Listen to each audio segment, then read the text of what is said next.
Morning, everyone. Morning. Oh, too early for F1. Don't know how you guys in Southern Hemisphere do it. Don't know how you do it. Sorry, I'm a touch late. Bit harder to get up this morning than it was yesterday.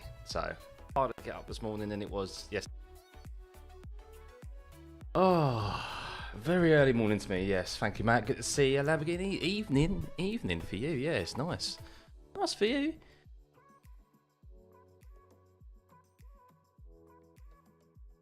Oh, yeah. I've got double coffees. I've got one here. I've got another in like a thermal cup, ready to go.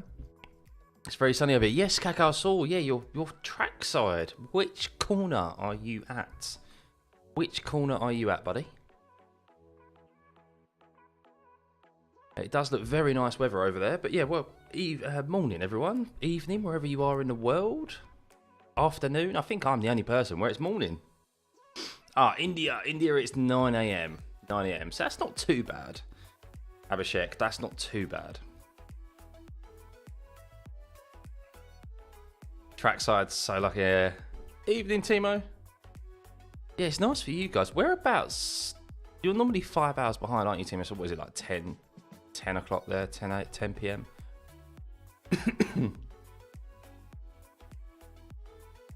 9:37. Oh, lovely. Absolutely lovely. Well, guys, I would love to show you the tyre strats for today. But it seems to be that the Pirelli Motorsport admin is also sleeping because he's failed to update or provide any tyre strategies for this weekend. All I know is that we're running softer compounds than we did last year, a step softer. But we don't actually know the tyre. I don't actually know the tyre allocations or the tyre strat for this weekend. So I'm hoping it's a two-stop. That's the main thing that I wanted to show you guys. But yeah, very odd. Why don't I follow them either?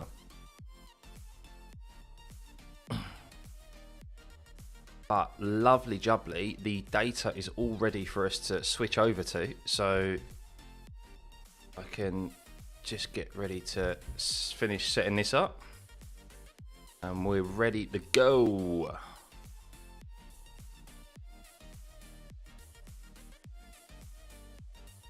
Let me just sort this out.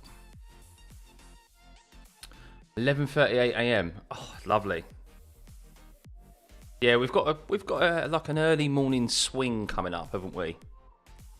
Pretty much. We've got an early morning swing with. Is it Suzuka we head to next, guys? Is it Suzuka we head to next? I can't remember where we go, and then we got China, which I'm looking forward to going back to. Another bit pouring down with rain, but coffee. Is it pouring down with rain where I am? Fortunately, not that I intend to go outside today. So, fit two stops away, but one stop possible. That's what I'm saying. It's always possible here. One stop's always possible. That's why they've gone a step softer than they normally do. So we're hoping, fingers crossed, guys, that we actually get a two-stop race here because it will at least provide a bit more intrigue than the Australian Grand Prix normally does. So. What's my prediction for today's podium? Well. Let's change scene and have a look at the lineup of the grid because there's a little bit of news that's come in. Kind of. Not that it's really going to have too much effect on the race as a whole, but let's change scene.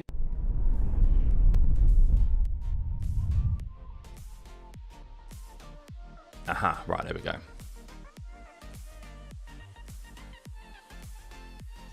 Let me change this as well.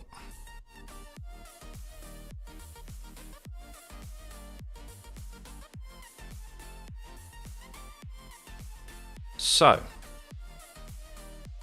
looks like Guan Yu Zhou, guys, is starting in the pit lane. Not that he had much to lose because he was 19th anyway. But they've obviously done stuff to the car to enable him to start from the pit lane. He did have front wing damage yesterday, which is why he was unable to kind of set a decent enough lap time. So, you'll be at Japan, so it'll only be a 1 a.m. start, so not too bad. That's not too bad. 10:40 AM, Rod. Lovely. Absolutely lovely. Danny's also starting from the pit lane. Is he? Doesn't say he's in the pits. What time is it for me? So it is currently just gone 22:04 in the morning. So 3:40 AM. The race, of course, is starting on the hour wherever you are in the world. So for me, that's 4 AM, an hour earlier than it was for qualifying yesterday. But I do feel a bit more awake than I did yesterday. That's the good thing. So, but yeah, no, I wish we could do our normal. Let's have a look at the strategies for today and the tyre allocations. But genuinely, I cannot find anything. I'm really disappointed in Pirelli Motorsport for that. Ruined our pre-race routine, guys. Ruined our pre-race routine. But all I know is that we're on the softest compound of tyre that is available. So hopefully we'll get 2 stops.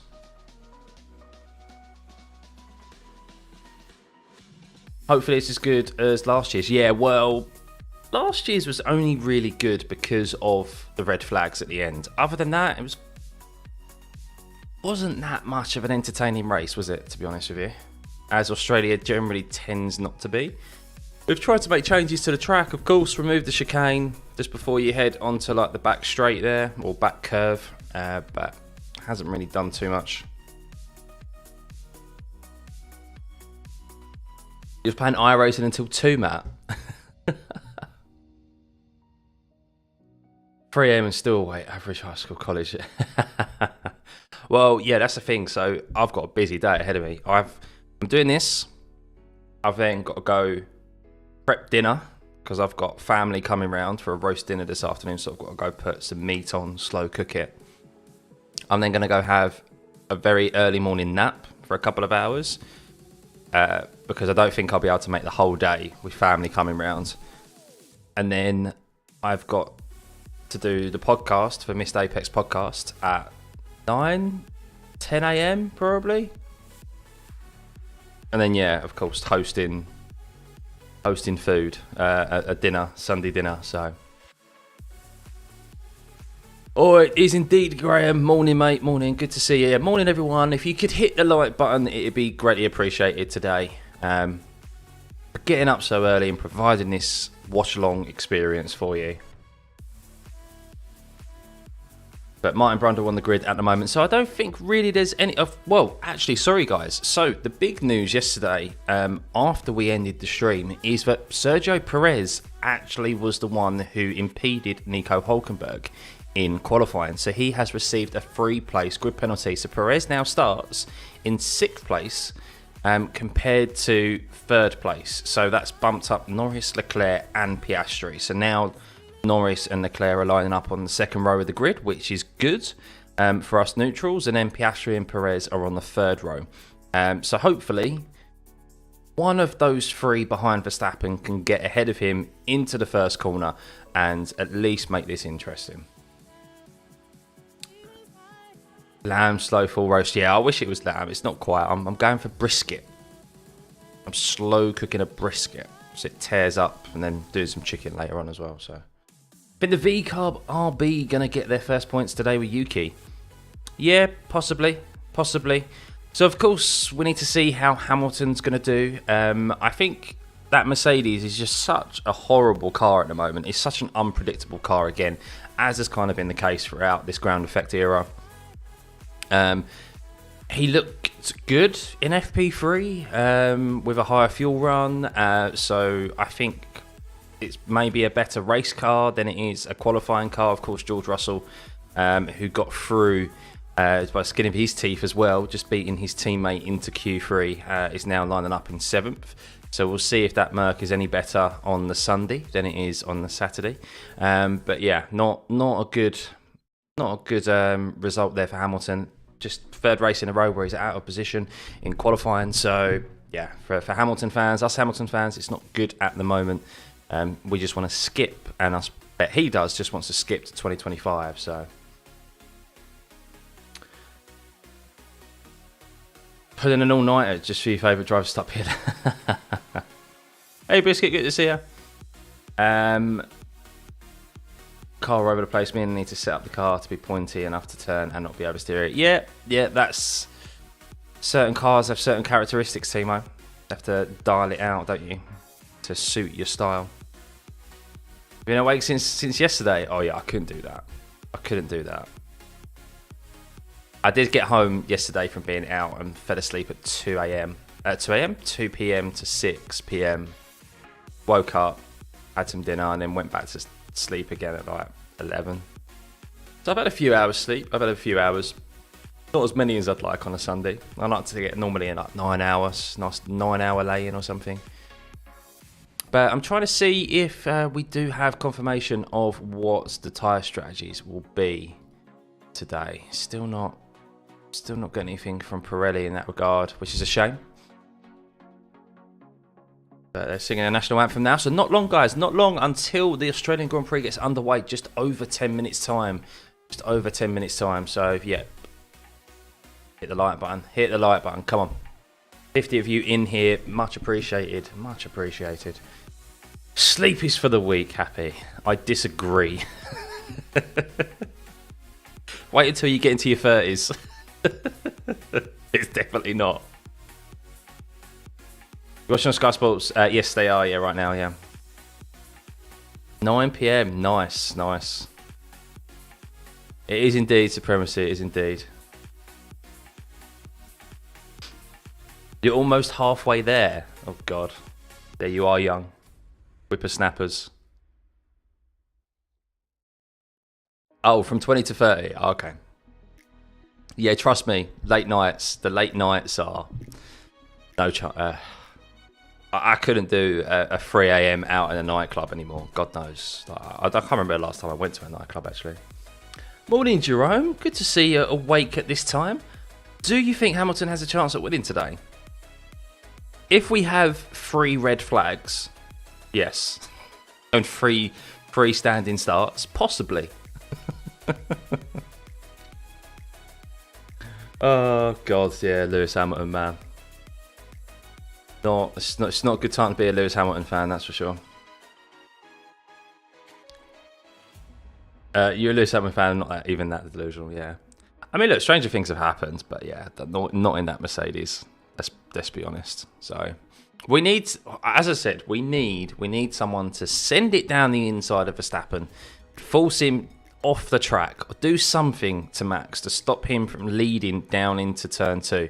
To force him back for the pack. We still expect him to have enough to be able to overtake people. The interesting thing is today is that, I mean, I don't trust anything that really comes out the man's mouth, Helmut Marko, but he did supposedly say that the Ferrari is very good on race pace compared to the Red Bull. So they're expecting a bit of a tougher challenge here today on Sunday. But look, the Red Bull, let's be honest, is just so supreme at the moment. I think everyone just expects if Max is leading down into the first corner, he'll just drive off into the distance. So Paul the All-Nighter starting to feel it. 3:49, yeah, it is. Don't I know it. Would be good to see Lando get a win. Yeah, it would do. It'd be great to see Piastri on the podium. I'm properly rooting for Piastri today.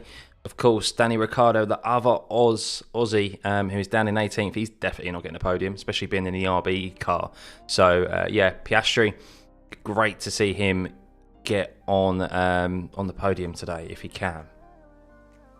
But we've seen in the first 2 races that Perez is no slouch this year. I really thought he'd struggle, but he seems to be doing pretty well. Of course, secured 2 second place positions thus far, securing 2 1-2s for the Red Bull. So I still expect Perez to be strong and get ahead of those McLarens pretty quickly.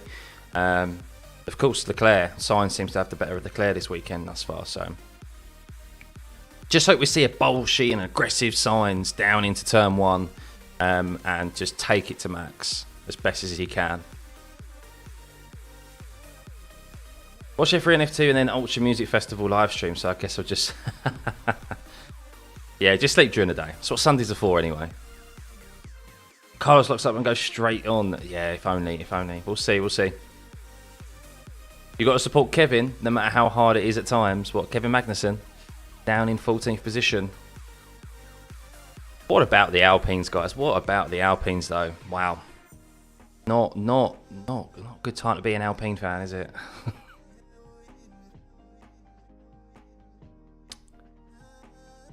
Kimi Antonelli. Where did they all finish? I saw the F3 racing and I went to sleep by the time that the F2 race started.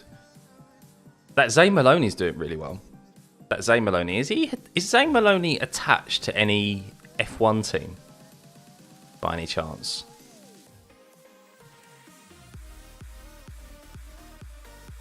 Is there is he attached to it? I don't know. I've never heard of him until this season. So I know he was good in F3, wasn't he? Actually, I didn't pay too much attention to F3 last year, or F2 for that matter. He's an Alpha reserve, is he? Okay.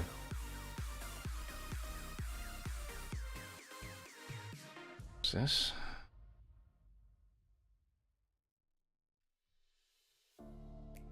Alpine really using L plan. Yeah, Alonso must be thinking, I got out of there at the right time, eh? And Piastri. Imagine Piastri as well. Just looking at the state of Alpine now and himself in McLaren. Like, masterstroke from him. Absolute masterstroke. Morning, Mark. Morning. Good to see you. First time I actually watched the F2 race. It was really good. Yeah, I want to try and pay attention more to F2 this year because of just how stacked that field is. Obviously, there's some kind of big names, which you don't normally say in F2, but there are some big names in that F2 category this year.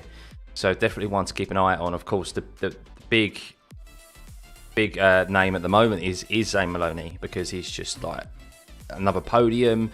Obviously, he won the feature race and the sprint race in Bahrain, didn't he? And then Saudi Arabia, didn't he win the sprint or the feature as well or something? So yeah, he's doing really well at the moment. And of course, you've then got the likes of Ollie Behrman, Kimi Antonelli, the Red Bull Junior drivers as well there, Fittipaldi, Hadjar, who won that sprint. He won that race, didn't he? So yeah, it's a stacked out field. Also shows how bad this track is on tyres this weekend. Yeah, hopefully that's the hope today, guys. So we're on. I wish I could show you. If you're just joining, welcome, much appreciated. Yeah, unfortunately, we don't have a graphic to show you in regards to what the proposed tyre strategies are today, which we normally do before each race. That's normally provided by Perez and Motorsport, but they don't seem to have done that for this week, which is very frustrating.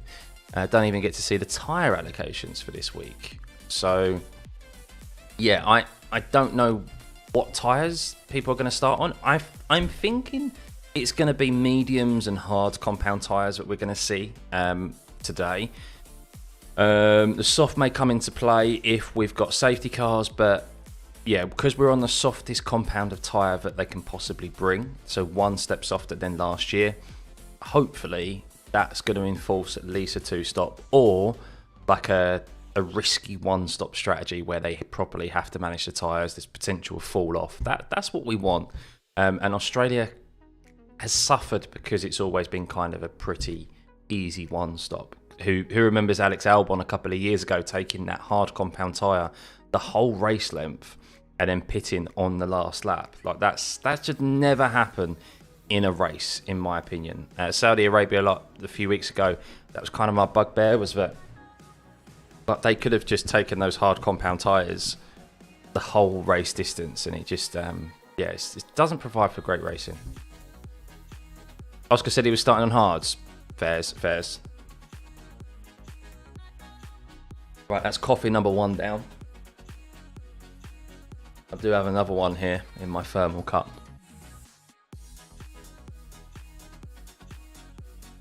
But yeah, I imagine it's. I don't know how many hard compound tyres they've got remaining, but yeah, I imagine it's probably hard and mediums. We do need something like a safety car, I think, always at this circuit to bunch up the pack and bring us a bit of drama. Unfortunately, yeah, this circuit is never really that great for it. 6 minutes to the race? No, you're a bit behind. It's less than 4 minutes. It's 56 on the hour mark. So yeah, we only have about just over 3 minutes until the race starts. Hey, Gibbon, good to see you. Hamilton comes alive on Sundays.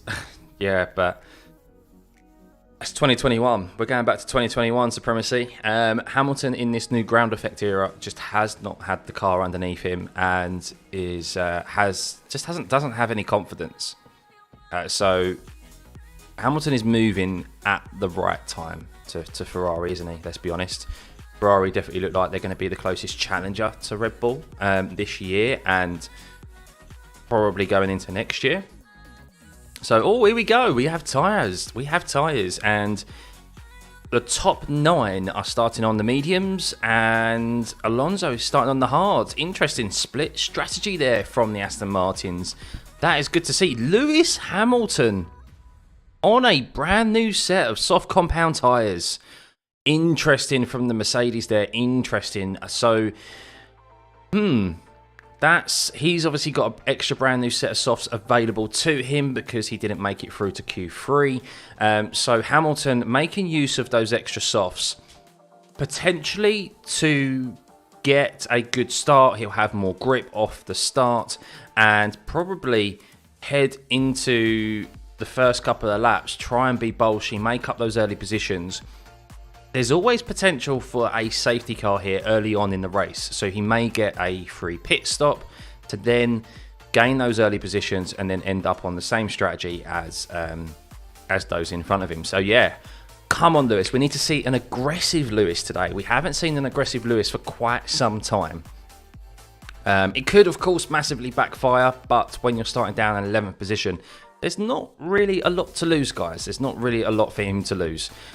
So yeah, you'd expect him to be able to, like 11th would be kind of the worst place that he could finish. I don't think he, over the course of a race distance, he's going to be out driven and outpaced by those cars behind him. So yeah, the only way is up. But yeah, Ricciardo and Guan Yu Zhou on soft compound tyres as well. So Nico Hülkenberg on the hard. So a split strategy there from the Haas's, and that's it really. That is it. So yeah. Intriguing, guys. But yeah, only a minute until the formation lap gets underway. So over 100 viewers in here already. Thank you very much, guys, for joining me so early in the morning. If you're a fellow Brit, fair play for getting up this early and committed to the Australian Grand Prix. The one thing I can take solace in is that this is the earliest Grand Prix of the whole season. So I'll get more sleep for every single race from now until the end of the season. I think the next earliest race is Suzuka, Japan, and that's 6 a.m. So that's not too bad. That'd be a breeze compared to this. So, what's my podium looking like? Yes. So my podium for today. Do I want to say it? I genuinely think my podium for today is Verstappen, Sainz and Piastri. I so hope, and I'm always so optimistic, guys, and I hope that Max won't win the race. I do hope it's someone else. And yeah, I'd love to see Piastri and I'd love to see Sainz on the podium, especially after his first race back from his appendix being taken out. So that's my hope. Verstappen, Sainz and Leclerc. I've just got a feeling we're just going to see what we've seen in the first 2 races. Verstappen drive off into the distance, not have a challenge, be faultless, and Sergio Perez just make his way and pick people off. So I hope so. I hope. I'm always a positive guy though, guys. So. But yeah, no, thanks everyone. So we're on the formation lap. Only a couple of minutes now until we get the Australian Grand Prix underway. Let's see what this has in store for us. Of course, last year was a very, very dramatic race in the end. It kind of fizzled out. And then we got, of course, the 2 red flags that came out. So with those race restarts, I think it was 7 laps remaining, there was something like that, 4 laps remaining, so not a lot whatsoever. But yeah, Perez had a 3-place grid penalty, guys, for impeding Hulkenberg in qualifying yesterday. So that was a post-qualifying penalty after we closed down the stream. So that's why he is now starting in 6th. Guan Yu Zhou is starting in the pit lane because he had a broken front wing yesterday. So they've obviously made some changes to the car braking part firme rules. And then we have, of course, the only other thing is Alex Albon is the only Williams in today's race because of them only having 2 chassis, and Alex Albon ruining his in on Friday and taking rudely Logan Sargent's. Right. One last swig of the coffee. Get that caffeine buzz and get ready for the Australian Grand Prix as Max Verstappen lines up on pole position with Sainz alongside him on the front row, Norris and Leclerc on the second row, Piastri and Perez with Russell alongside Tsunoda. Great qualifying by him yesterday. We have the 2 Aston Martins in 9th and 10th, split strategy from them. Then we have Lewis Hamilton with his poorest qualifying since 2010 at this circuit, starting on the soft compound tyre. Expect to see an aggressive Lewis Hamilton at the start of this race. Alex Albon, the sole Williams, starting in P12, Bottas in 13th, Magnussen 14th, Ocon 15th, Hulkenberg 16th, Gasly 17th, Danny Ricciardo in 18th, and Guan Yu Zhou starting from the pit lane with Logan Sargent, of course, being a non-starter and withdrawn from this weekend. Here we go, guys. Here we go. They're lined up. Lights are on, and it is... Away we go. The Australian Grand Prix is underway as they head down to the first corner. We've seen incidences here all week in the F3 and the F2, but it does seem that Verstappen has made it cleanly into that first corner with Sainz following closely behind him. Hamilton's made a great start and Bottas has as well. Hamilton is up 1 position to P10 as Tsunoda's lost a position there as they head down into the tight turn 3 where we've seen incidences before, and it does seem that they've all made it through there pretty unscathed as Russell takes a position from Perez, who's down into P7 now. Stroll up 1, taking that position from Tsunoda into P8. Bottas in 11th. Alonso starting on the hard compound tyre, so he's going to have a lack of grip at the start of this race. Is down in P12 at the moment. But as they head down the back curve for the first time into the kink, Verstappen is leading with nearly almost a second lead over the Ferrari of Carlos Sainz. Oscar Piastri at his home race circuit. He is all over the back of Charles Leclerc at the start of this race. He is not going to be waiting around whatsoever. He'll be trying to be that first Aussie on this podium since I think it is the 1970s, something as far back as that. It's been a very long time since the Australians have had an Australian on the podium. But just like that, guys, we are 1 lap into this race as I just watched the replay on the start and Max Verstappen once again nails the start and just is faultless at the moment, not giving anyone an opportunity to overtake him this season so far. But Carlos Sainz, interestingly, already pulling out a gap from Lando Norris and he's staying within that 1 second gap. DRS will be... Oh, that was a... Did Verstappen just have a little bit of a snap of oversteer there out of turn 3? Because Sainz just took 4 tenths out of him out of turn 3. And as you can see there, was 6 tenths faster in that first sector compared to Verstappen. And Sainz here is, well, with DRS activated, we now have only 1 lap, guys, where DRS has to be waited until it's activated. No longer the turn. Sainz is going to have a move here down into the kink past Max Verstappen. And for the first time this season, we have a car that is not a Red Bull in Max Verstappen in the lead of the race. Carlos Sainz has overtaken Max Verstappen. Stop the count. Stop the count. The race over and done with. Over and done with, please. Carlos Sainz is now leading the Australian Grand Prix after 2 laps. But Max Verstappen, of course, will have DRS to come back at him down into the first corner. Let's see what Max can do in that Red Bull. But I'm shocked I'm genuinely shocked that Carlos Sainz is leading this race after 2 laps. It was a very slow lap from Max Verstappen, a 24.0 compared to Carlos Sainz, a 22.6. That was 1.4 seconds difference from Carlos Sainz there last time around. So I think Max did make a mistake out of turn 3, but let's see now if Max will be able to come back at him. Of course, if he stays within that half a second, I think he'll be able to breeze past him just like Carlos Sainz did down into the kink. But wow, I'm genuinely shocked. So at the moment, it is Sainz leading from Max Verstappen, who will no doubt regain the lead here once he opens his DRS. We have Norris in P3, Leclerc P4, Piastri 5, Russell 6. Hamilton is still only in 10th position on the soft compound tyre. But I'm watching Carlos Sainz there, and he absolutely breezed past Max Verstappen. And oh, he doesn't. Verstappen this time around not able to get past Carlos Sainz as they headed into the kink, but he does have DRS again as they head down into the short run, down to turn 11, and Verstappen is not able to overtake Carlos Sainz. I'm genuinely in shock. Maybe this is just Max playing around, but yeah, this is backing up the pack here as well. And we've now got a DRS train of Sainz, Verstappen, Norris, Leclerc and Piastri. And wow, we actually have a bit of a race on our hands, guys. We have a race on our hands. Come on. What did Verstappen say? I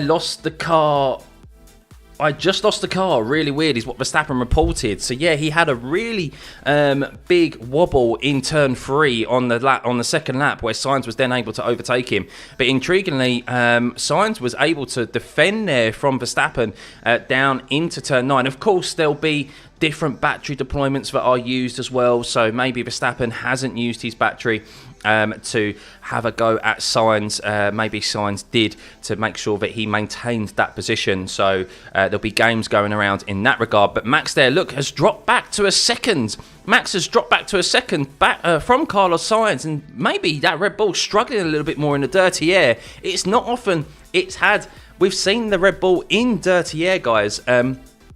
So, oh, and Max has gone off. Max has gone off at turn 10. Max has gone off. He's run wide, where we've seen plenty of off tracks, and he's slow. Max is slow. He's dropping back through the field. He's now in P5, and George Russell has overtaken him. Max has got issues. Oh my God.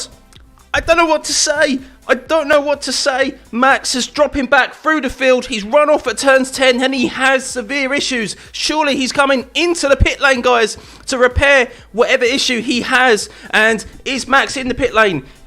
Is Max coming in? He is. Max is coming into the pit lane. What has happened? I'm waiting for the TV coverage to catch up to see exactly what's occurred. But Max has gone off at turn 10. And I think where we saw Guan Yu Zhou break his front wing, guys, through turn 10 yesterday, Max has had the same issue. No, Max's engine's gone.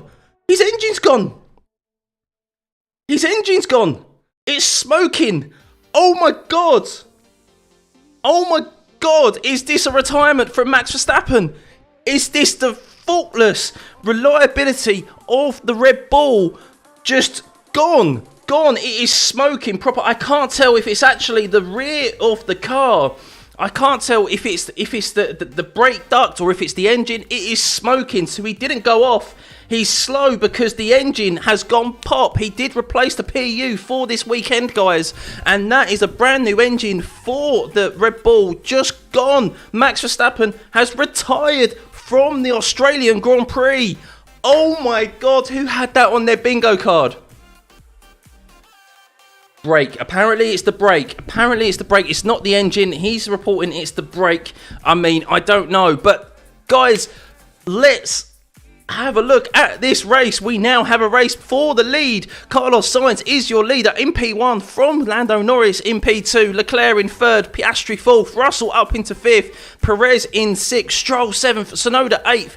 And yeah, Max Verstappen is definitely out of this race. Danny Ricciardo has come in to take off those soft compound tyres.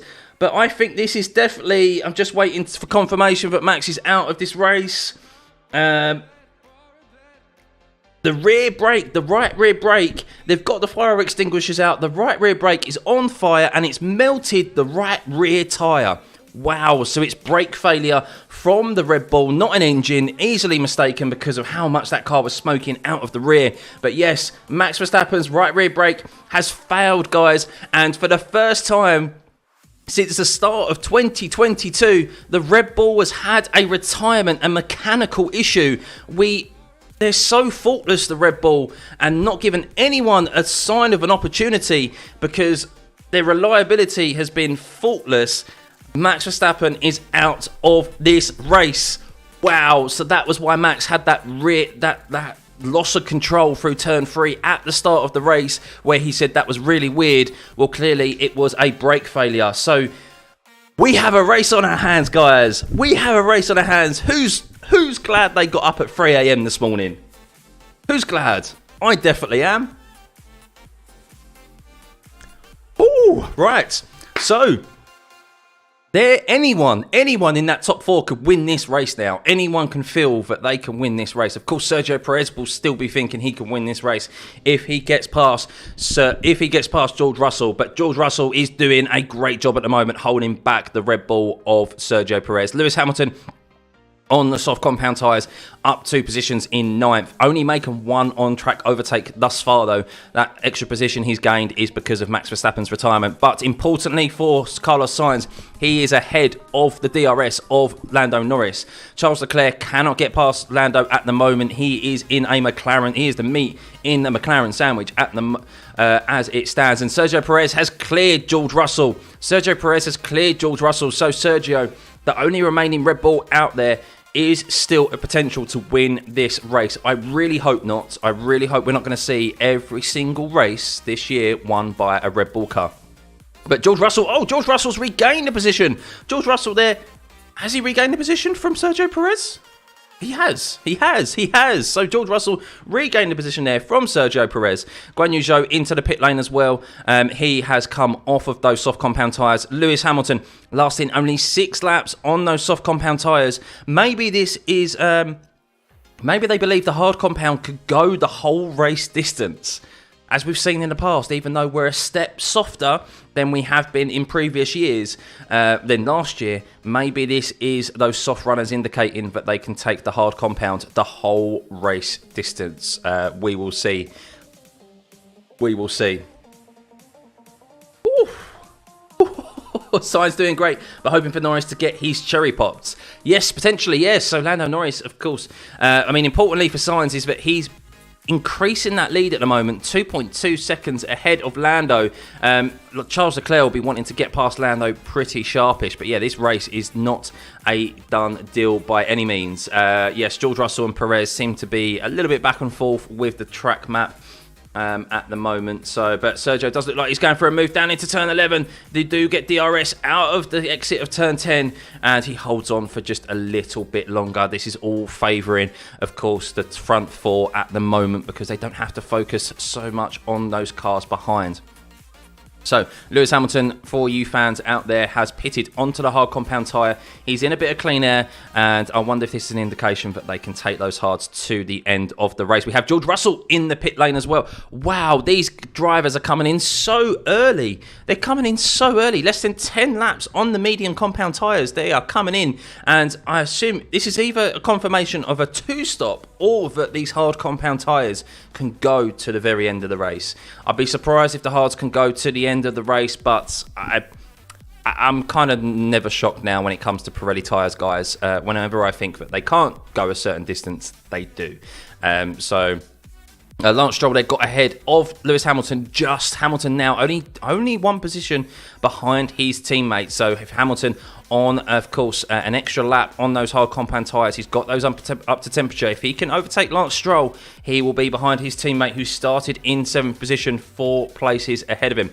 So Norris still holding off Leclerc there. Leclerc not able to get past the McLaren, who quite evidently is quite quick in a straight line. You would think that with the DRS open, the Ferrari of Charles Leclerc would be able to breeze past him, but not so much at the moment. So we'll see. Keep an eye out on those top 4 and see when they decide to pit. Of course, Carlos Sainz in the ascendancy at the moment with a 3.2 second lead, and Charles Leclerc pits, as does Oscar Piastri.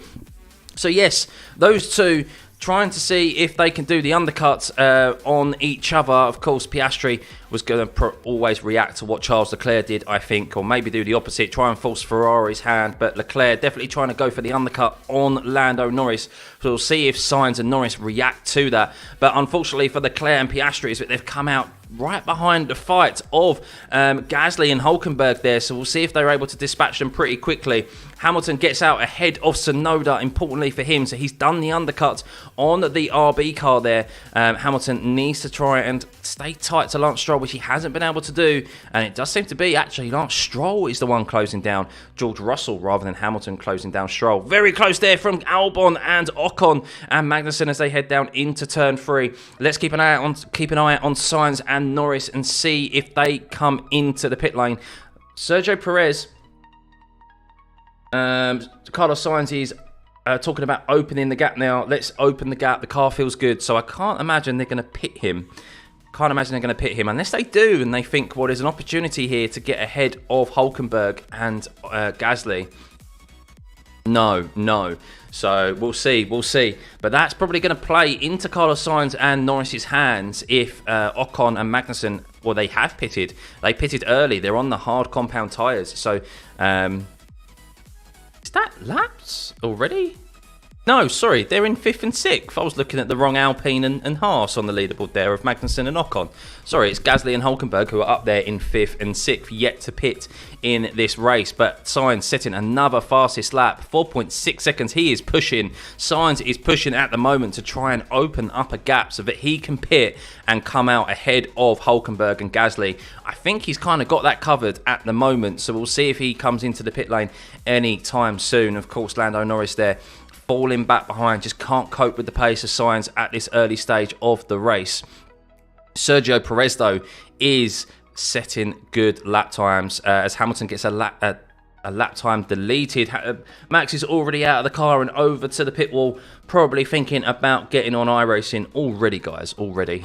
But Lewis Hamilton, just keep an eye, just watching him as he heads down into turn 1, missing apexes galore. That car is not in good shape at the moment for Lewis Hamilton. So Pierre Gasly has been overtaken by Charles Leclerc. Let's see if Piastri can make quick work of the Alpine. I expect him to do so. And Leclerc gets rid of Gasly and Hulkenberg in the space of a couple of corners there.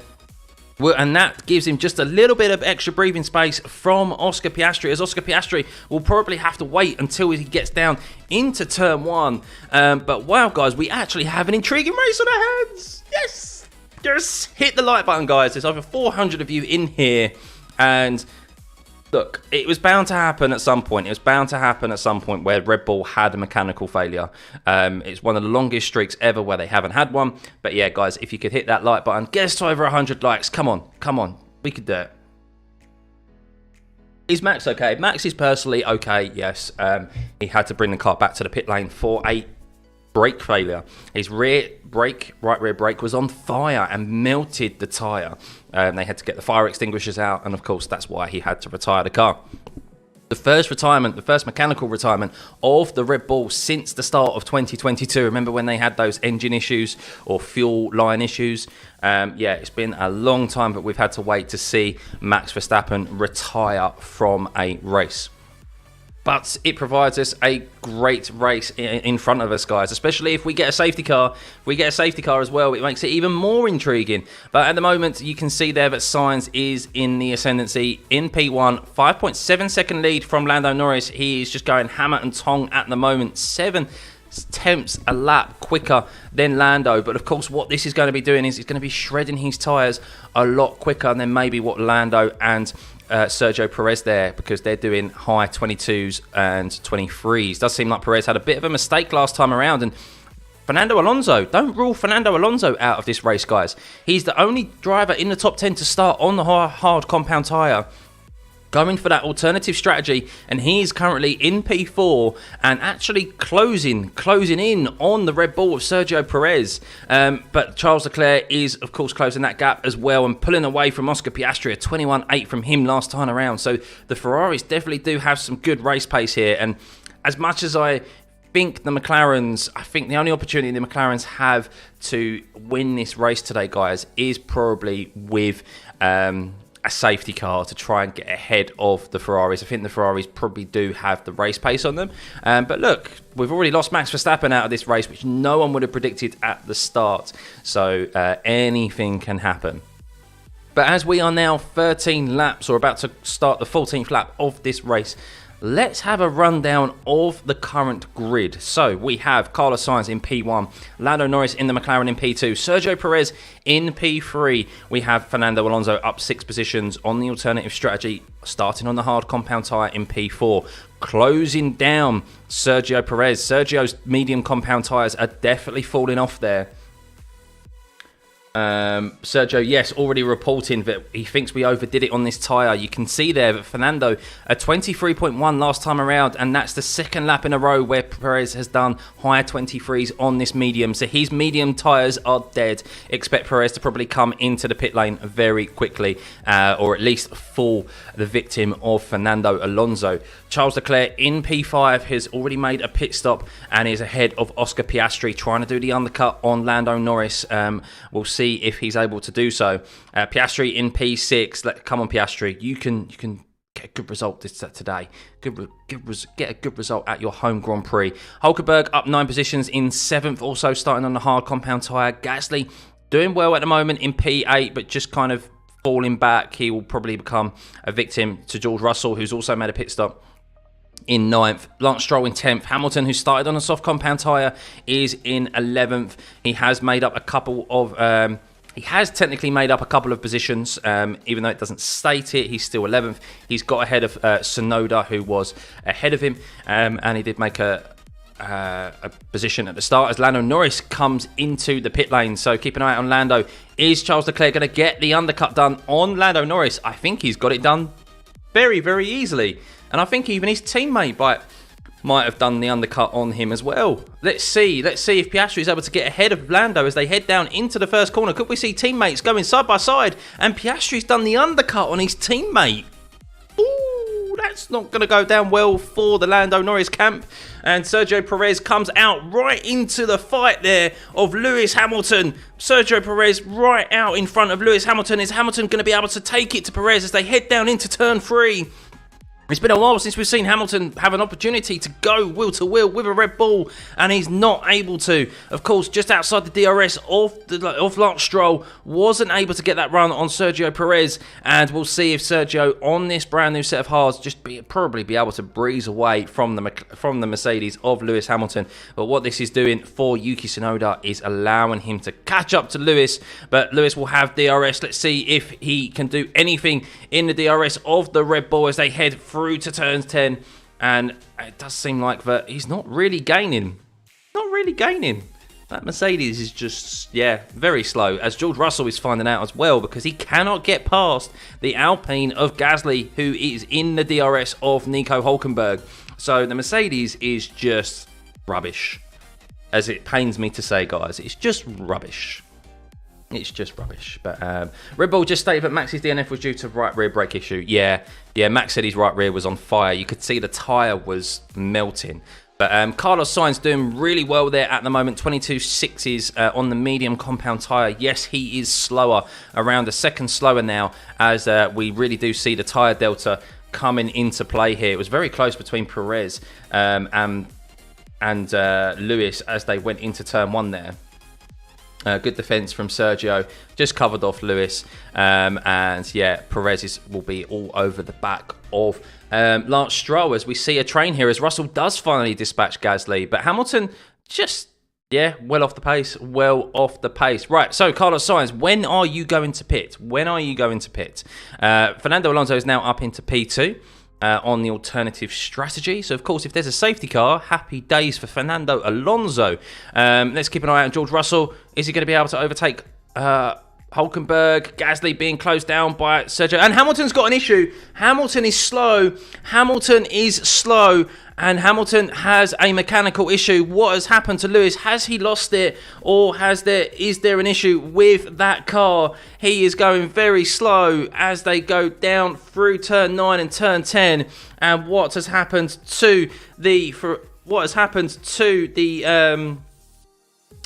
to the Mercedes of Lewis Hamilton as Sainz does come into the pit lane and is going wheel to wheel with Fernando Alonso, who actually takes the lead of this race for a brief couple of seconds. Is Sainz able to take it back to Alonso? No, but what that has done, that has allowed Leclerc's undercut has worked an absolute massive treat. But could this be a safety car? Can Lewis Hamilton even bring this car back to the pit box? He can't. So there is a yellow flag in just outside turn 10. I'm still waiting for the TV coverage to catch up to see exactly what happened with Lewis Hamilton, but this could be a safety car, and Carlos Sainz could have just pitted at the perfect opportunity, just lost out on. And we do have a VSC employed. So I think we'll probably see Fernando Alonso come into the pit lane. I'm trying to see exactly where Lewis has pulled over.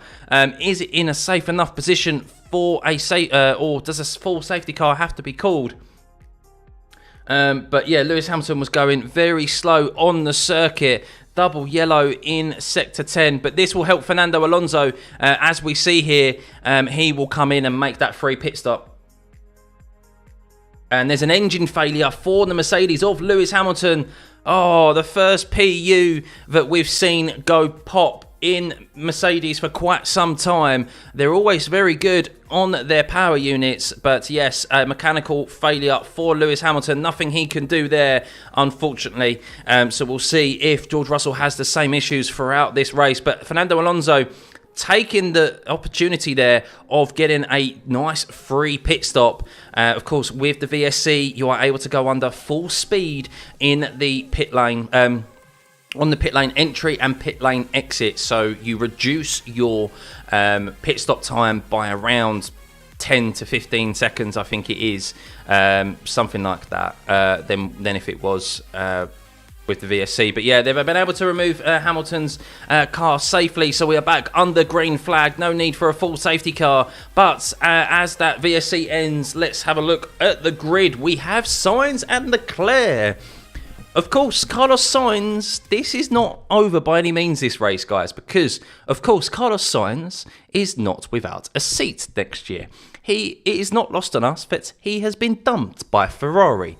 And, of course, he will be wanting to go out on a high. He has no obligation to give a position up to his teammate Charles Leclerc and be a team player this year. And we've seen these two get feisty in the last couple of seasons. So I am all for a Sainz-Leclerc fight right now. And as long as they keep fighting, the closer Piastri gets, the closer Lando gets, the closer Alonso gets. So bring it on, guys. Bring it on. And Charles Leclerc does have DRS, so let's see what occurs. Now, of course, Carlos Sainz has 7 laps younger tyres than Charles Leclerc, so he is probably struggling with a bit of tyre warm-up at the moment, so he will probably fall into the clutches of Charles Leclerc, but how long will Charles be able to stay with him? So Piastri in P3, Norris P4, Alonso 5th, Russell 6th, Perez 7th.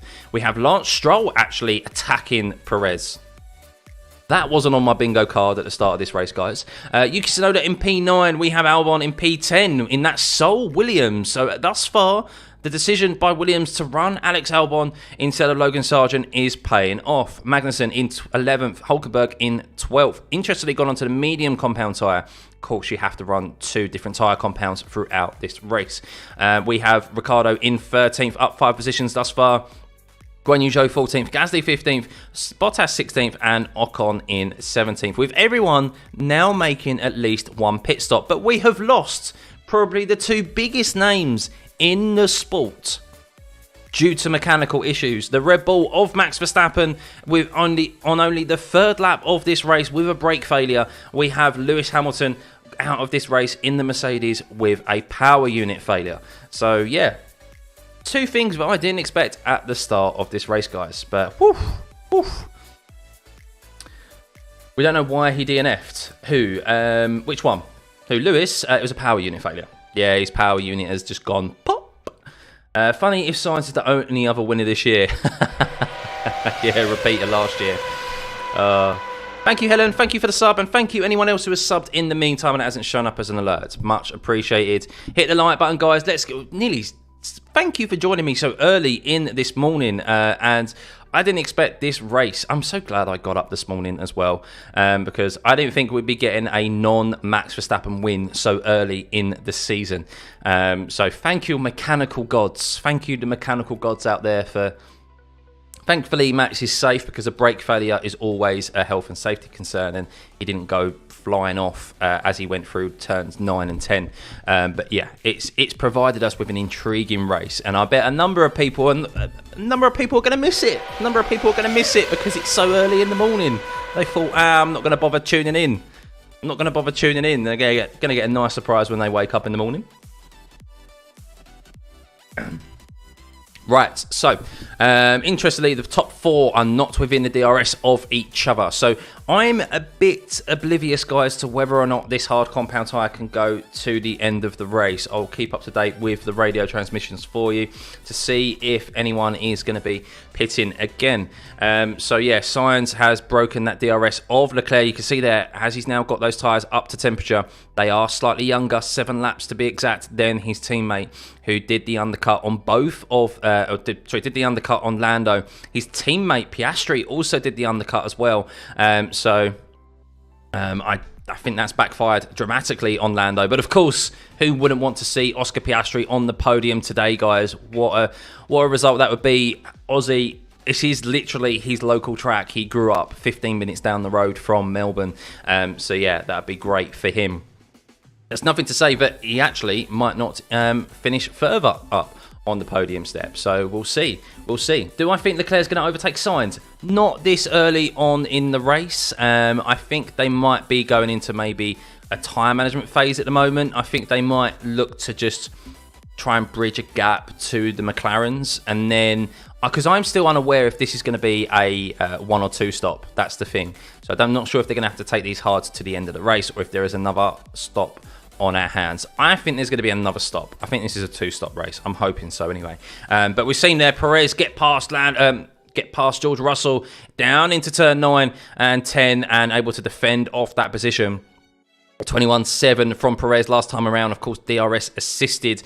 So we'll see what he does this time around. It might set purple lap, actually, with a fastest middle sector as he crosses the start-finish line. And a 22.0 from Perez. So he'll now have his eyes set on Fernando Alonso, who's on the medium compound tyre.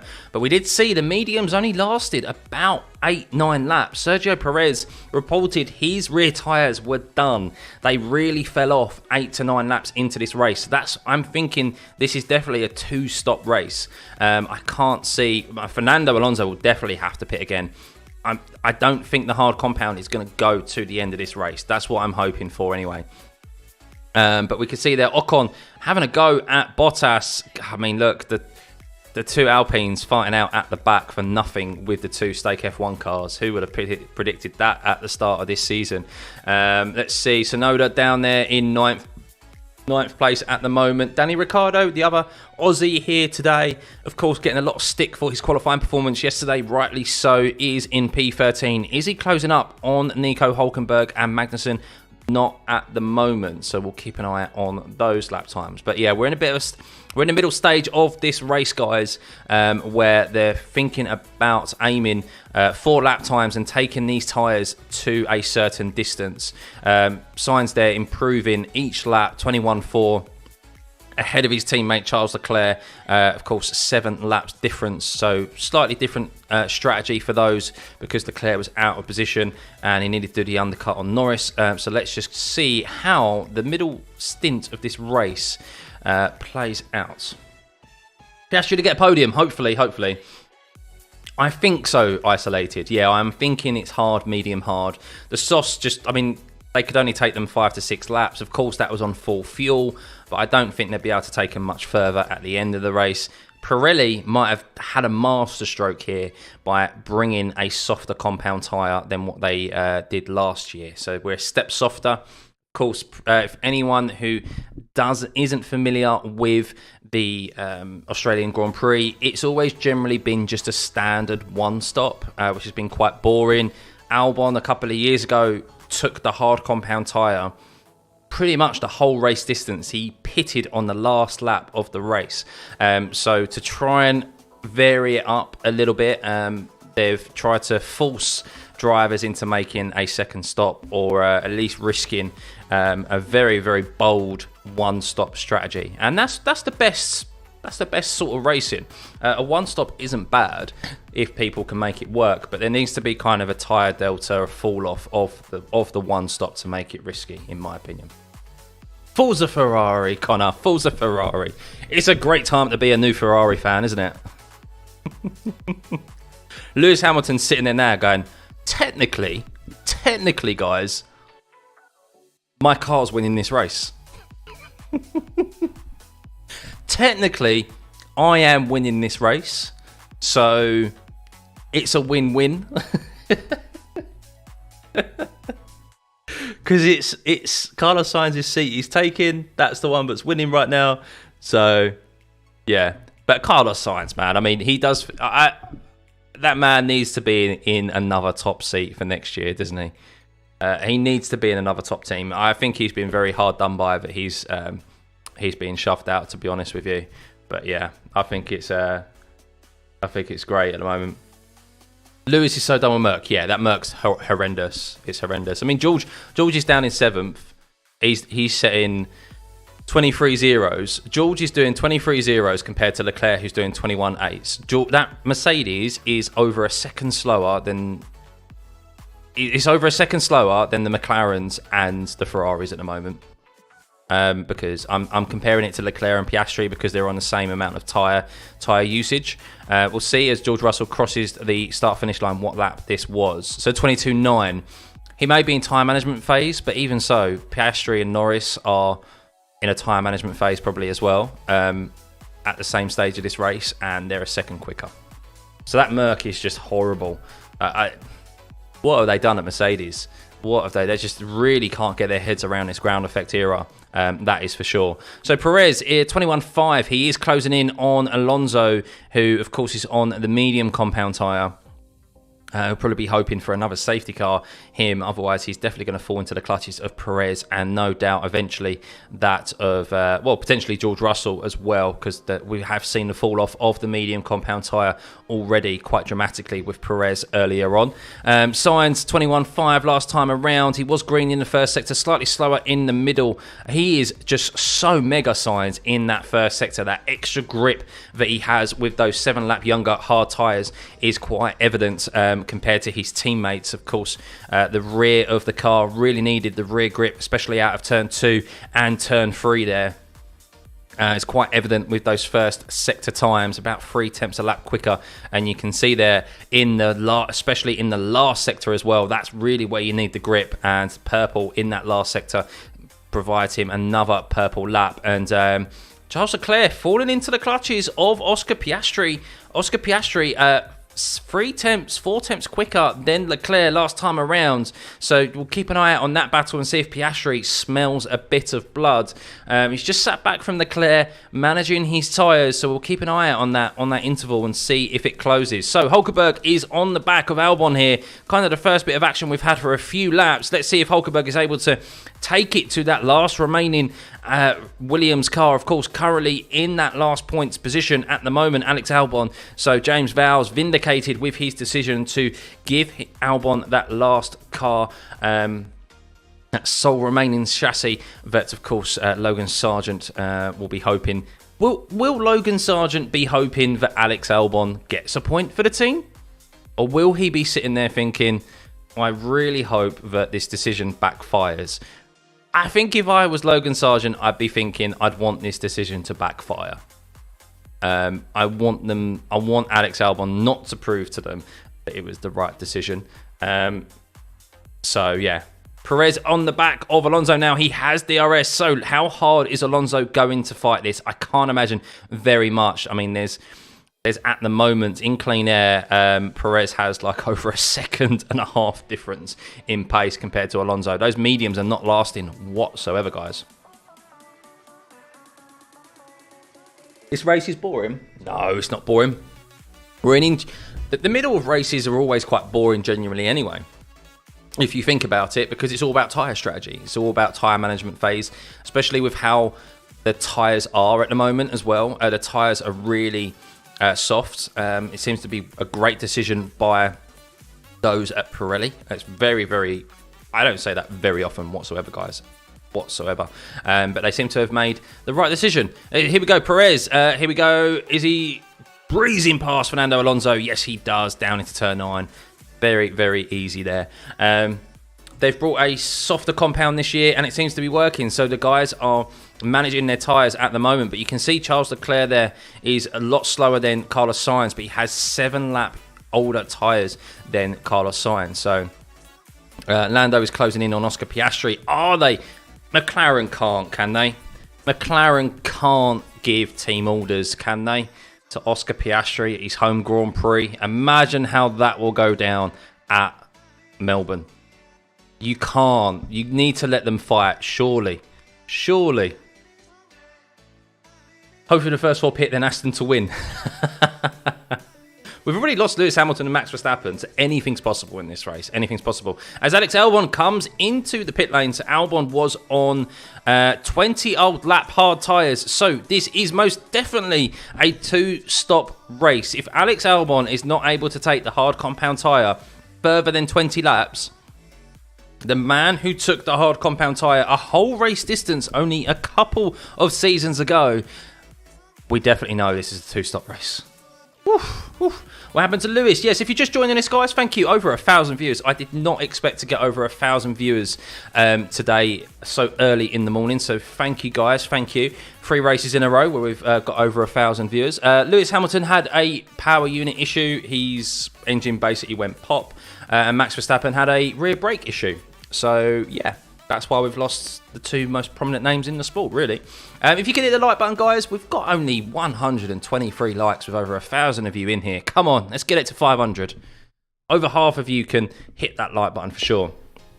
So, mate, you'd love that Red Bull in iRacing. So would I. So would I. So, Norris is actually on the back of his teammate now. Oh, no. Team orders. Team orders. Lando told that Piastri will let him pass, and now his home circuit, Piastri is not afforded the opportunity to fight Lando Norris. Now, of course, this hopefully is the reason that there is a 5-lap difference between their tyres, and we just seen Alex Albon pit on lap 20 of those hard compound tyres, so hopefully this is an indication that Piastri is just coming in to make a pit stop. But yeah, not ideal. I get they're going for a podium. I get, obviously, they've still got Red Bull in their grasp. But, yeah, you would have thought that maybe they'd afford Piastri a bit of an opportunity to defend. But it's still early. We've got 30 laps remaining. Let's keep an eye out on Piastri. 20 laps he's done on those hard compound tyres. Let's see if he comes in and pits. I think there's a nice gap for him to come out into now.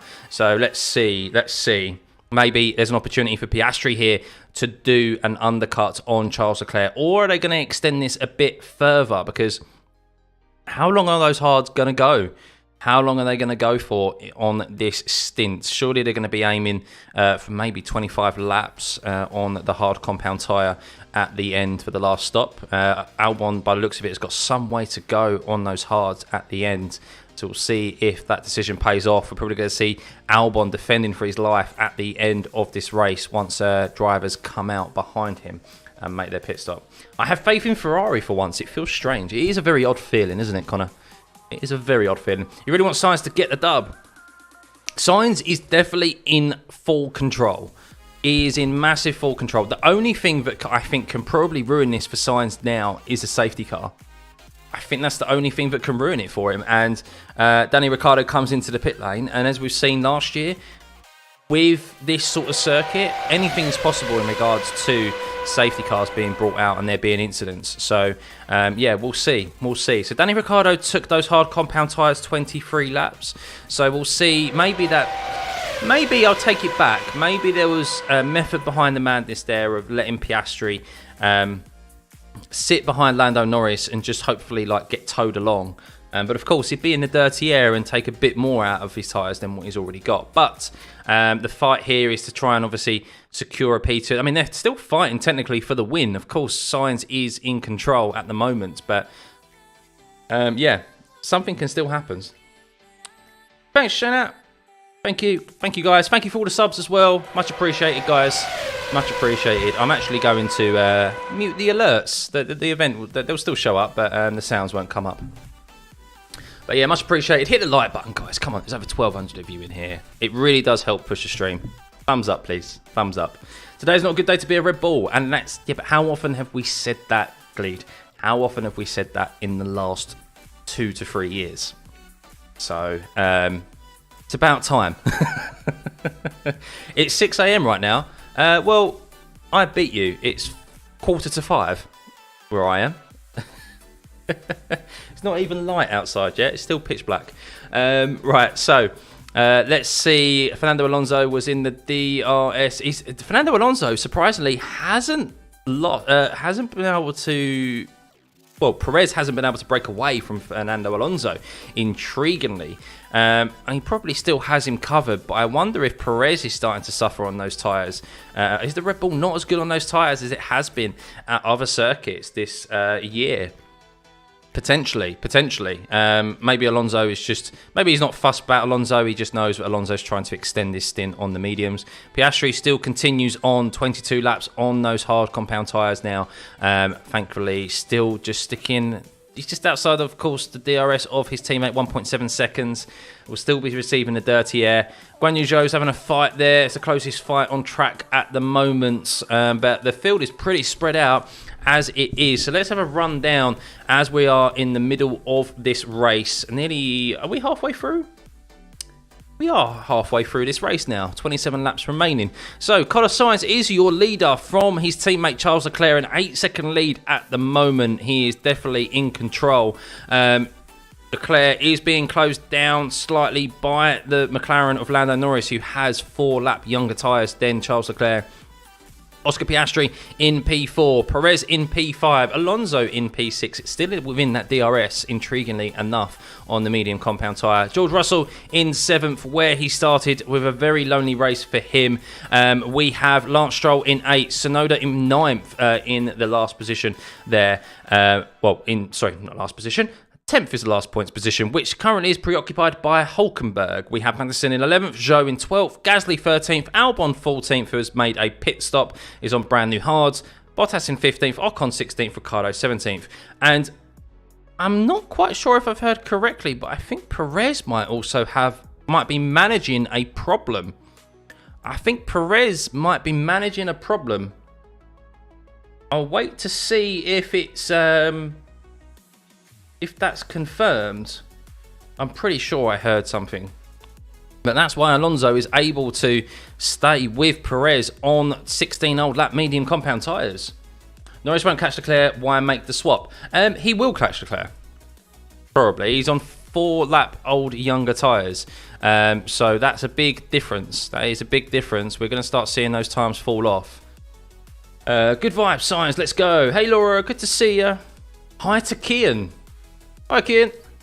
Yeah, thank you, guys. Thanks to everyone for tuning in. Over 1,300 of you in here at 4:45 in the morning. It is where I am.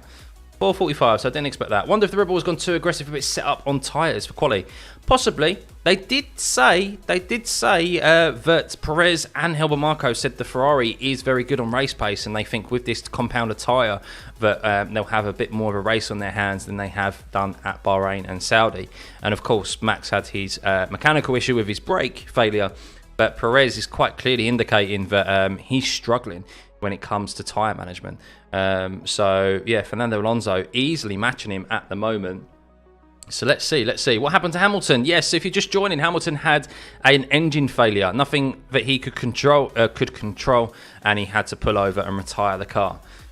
So someone said Norris is not catching Leclerc. Well, he is now 1.6 seconds behind Charles Leclerc. He just made up 0.4 of a second on Charles Leclerc that last lap. So I think we're definitely seeing that crossover period now of the hard compound tyres who pitted early starting to drop off. You can see there Leclerc in the 22s. You can see Piastri in the 22s. Magnussen, lap 25, comes into the pit lane. So I wouldn't be surprised to see Charles Leclerc with 25 laps remaining of this race pitting onto a brand new set of hard compound tyres. I have no idea what the tyre allocation is for today, guys. The Pirelli Motorsport graphics were not posted, so I don't know what the ideal strategy is, and I don't know how many tyres, new or used, these drivers have available to them. But keep an eye on Leclerc as he is dramatically being closed by Lando Norris now. This would be smart by Ferrari to pit Charles Leclerc, and he is into the pit lane. So Charles Leclerc, 25 laps on those hard compound tyres, is coming into the pit lane, and Piastri, intriguingly, is extending. Piastri is extending. He wants that fresh, hard compound tyre to offset against Leclerc as much as he can at the end of this race. So it does seem that if you can eke out your tyres for an extra 3-4 laps, it is having a very, very big positive effect when it comes to the end of your stints. And we can see here Charles Leclerc actually going side by side with Perez down into the first corner. He's able to hold off the position. But Alonso now, is he going to smell blood, Alonso? Is he going to go at Perez, or is he just going to hold station? And we see there that Perez, who is on 20 old lap hard tyres, that was important for Leclerc to maintain position there ahead of Perez as he came out of the pit box. He wouldn't have wanted to come out in between Perez and Alonso there and lose any more time than he needed to. So now this is Charles Leclerc taking us to the end of the race. He will be able to build up a bit of a gap on the hards, but of course we've seen those tyres fall off. But thankfully, there's still a bit of management to be done here by Charles Leclerc to get to the end of this race. So Piastri extending isn't necessarily a bad thing. So let's keep an eye out on him. 26 laps he's completed on these now. Is he going to come into the pit lane, or is he going to wait a bit longer and try and eke these out to 20 laps? And of course, he is losing quite a bit of time, and he is extending them. So this could be a masterstroke by McLaren, guys. This could be a masterstroke and secure Piastri a podium at his home Grand Prix, the first Aussie podium we have seen in quite some time, guys, quite some times. What is this witchcraft? Max Verstappen is not there. Anyway, Hamilton's the boss, let him chill, see him in Ferrari. Yeah, he's done for this season, isn't he, pretty much. Perez into the pit lane now. Only 20 laps on the hard compound tyre, so Perez really struggling with tyre management today. The driver who is synonymous with tyre management. Some people call him the tyre whisperer. So the fact that he is only able to take those tyres really indicates the tyre compounds really working this weekend. Well done, Pirelli. I'm good, Tucko. Good to see you, buddy. I'm very, very good. I'm surprisingly awake. Max and Lewis retiring helped wake me up. So, guys, if you can hit the like button, 1,500 of you in here. Come on, hit the like button. Hit that like button. I've only got 200 likes. Shocking. Well, they're not pick Piastri because the tyre delta, the tyre fall off we've just seen. The difference between having 4 lap younger tyres is dramatic here. So if the McLarens can extend Piastri, I imagine Piastri will probably make it to lap 20, and then he'll go onto a set of hards, and then he'll be able to have that tyre delta to Leclerc. Leclerc, of course, will come out in front of him, but as we've seen throughout the course of this race with the 2 pit stops thus far, the tyre fall off is quite dramatic, and we could see Piastri having to make an on-track overtake on Charles Leclerc to secure a podium at his home circuit, which would be great. Overall, I'm really hoping for Piastri to get on the podium here. Carlos Sainz, barring something dramatic with a safety car, has got this race in the bag. It has been a great race by Carlos Sainz. Dare I say it, even if Max Verstappen was in this race, I genuinely think Carlos Sainz, the way he's driven today and the fact he has a 10-second lead over Lando Norris, I think Carlos Sainz probably could have taken it to Max Verstappen today. I do. I think we're seeing a great performance from Carlos Sainz, one that does not deserve him losing his Ferrari seat next year. That is for sure. Thank you for all the subs coming in, guys. Much appreciated. We were only a few away from 19k, so yeah. I think Ferrari had the pace to win too, but I genuinely think so. I mean, look, this is like 10-second gap to McLaren. That's like Red Bull. I mean, and you've seen Perez struggle. Of course, we all know Perez isn't on Max's level, guys. But the fact Perez, who is very good on tyres, has struggled as much as he has done on the tyres today, probably indicates Max wouldn't be too far off that as well in regards to struggling. We know he'd have the more outright pace, but Sainz has easily had the outright pace over his teammate. So, yeah, let's see what the end of this race has in store for us. So, Leclerc, a fastest lap there, which is all well and good for Charles Leclerc, setting purple laps. But is he taking too much out of his tyres at the stage of this race? There is still 21 laps remaining, and Oscar Piastri is still out there. Of course, Charles Leclerc is closing down that gap. Piastri's not doing too bad, though, 21.8. He's actually slightly faster than Sainz, of course, who has been catching some traffic. Alex Albon is reporting that was so dangerous, I think, about Nico Hülkenberg, possibly. But, yeah, let's see if Piastri, once again, as he comes around, as Lance Stroll is out of the pit lane and behind Pierre Gasly, let's see if Piastri comes into the pit lane once more with 20 laps remaining. And I think this is, as he's going a bit slow on the track map, is this him coming into the pit lane? Or did he have a wobble there? I think Piastri just had a bit of a wobble. He did. Piastri, oh my God, don't do this to us, Oscar. Oscar Piastri just had a 25-second lap time there. He went very, very slow in turn 13. He's really struggling with those tyres now, trying to eke them out. And yeah, that's a 5-second difference there between Leclerc and Piastri last time around, or just over 4 seconds. But yeah, I thought it was the track map delaying or slowing down. It was Oscar actually going slow. What do those green marks mean? Which ones? What, the Bottas and Zhou ones? That's Stake F1.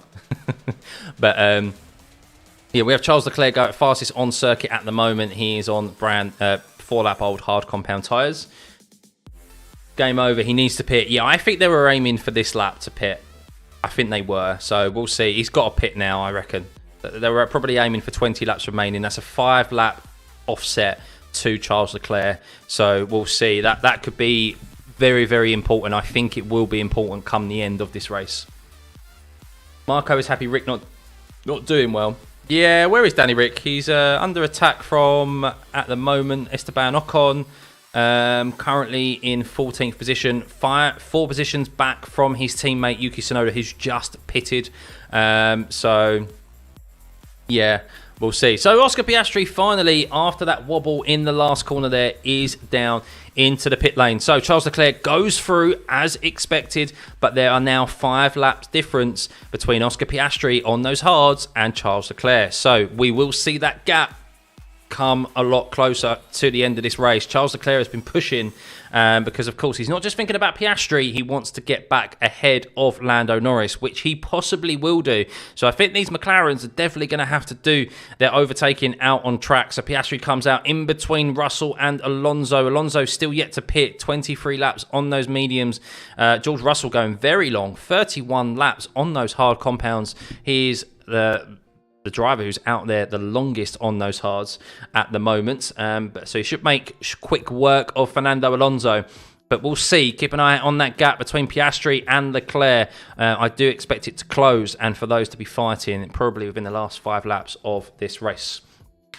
So yes, Hamilton had a power unit failure. So his engine went pop, basically, and he had to pull over and retire. So Charles on a sub 120. Yeah, Charles, not quite a 129 last time around. You can see there that the intervals, Carlos Sainz at the top of your screen there is kind of the only one who's improving at this, who's sitting in any green sectors, which means a fast lap for him, or a fast sector for him. Everyone's in yellow because they've been on their hard compound tyres for so long. So Lando Norris comes out of the pit lane, guys, behind Charles Leclerc as expected. But once again, also, he is 5 laps, 5-lap younger hard tyres than Charles Leclerc. So Leclerc is going to have to really do some defensive work here to defend off Lando Norris with 18 laps remaining. I'm not sure he can do it. We'll see. Of course, the more they defend, the closer that will allow Piastri to close up to them. So, yeah, a good fight for Leclerc and Norris will... I mean, who doesn't want to see Piastri on the podium, guys? Surely you want to see him on the podium. Surely you want to see him on the podium. This is going to be Ferrari's year. Well, it's a good start. It's a good start. So clearly the softer compound tyres have benefited Ferrari compared to Red Bull. So yeah, Carlos Sainz now into the pit lane. So come on, Ferrari.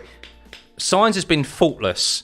Don't do something shady and give him a slow pit stop. Come on.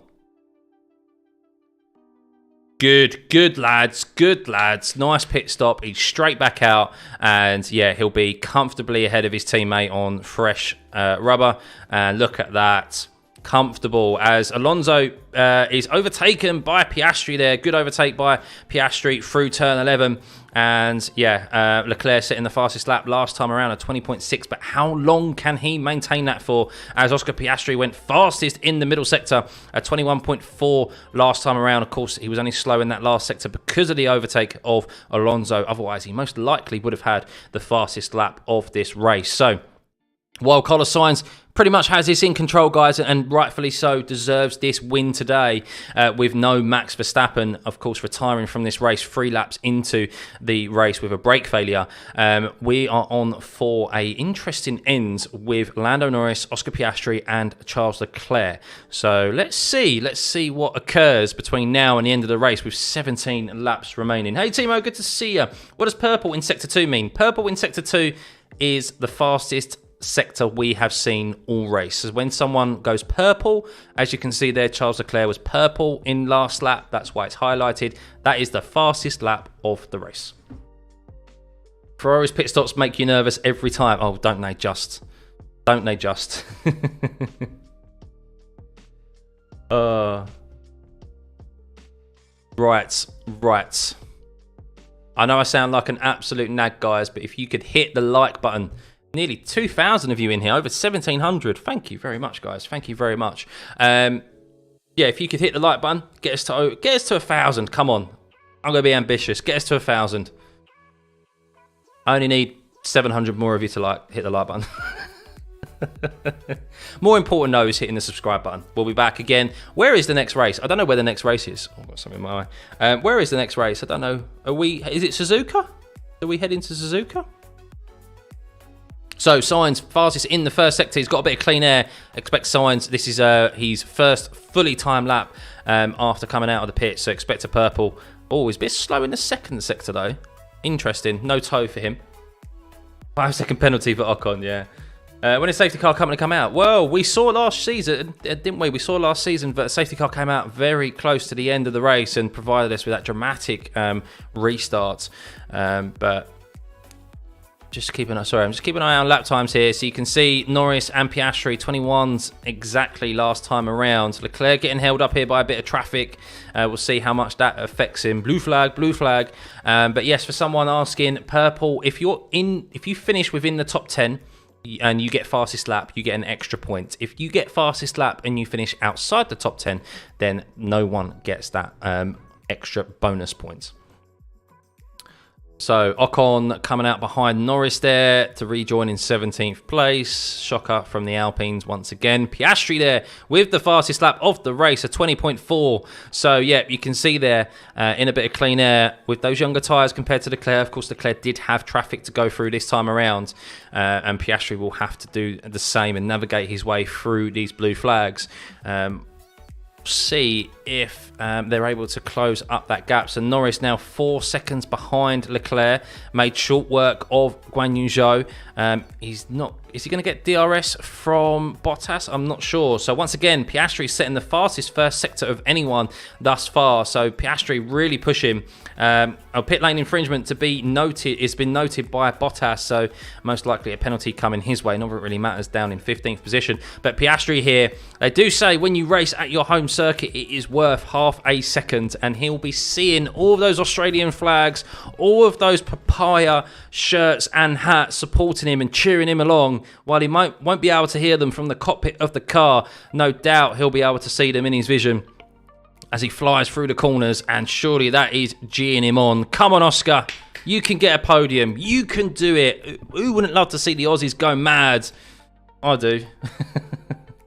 Well, with calendar we have this year, yeah, they've shifted it round a bit. I think for the better, though. What is the green on the times in last lap? That means it is their best lap of the race.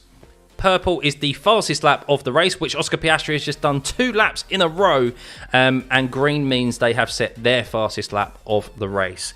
So at the moment, fastest man on track is Oscar Piastri, down there in 4th position, trying to close down a gap to Charles Leclerc. Of course, the thing for McLaren here is that they are hoping that the tyres of Charles Leclerc do fall off, as we have seen in this race thus far in the 2 stints we've seen.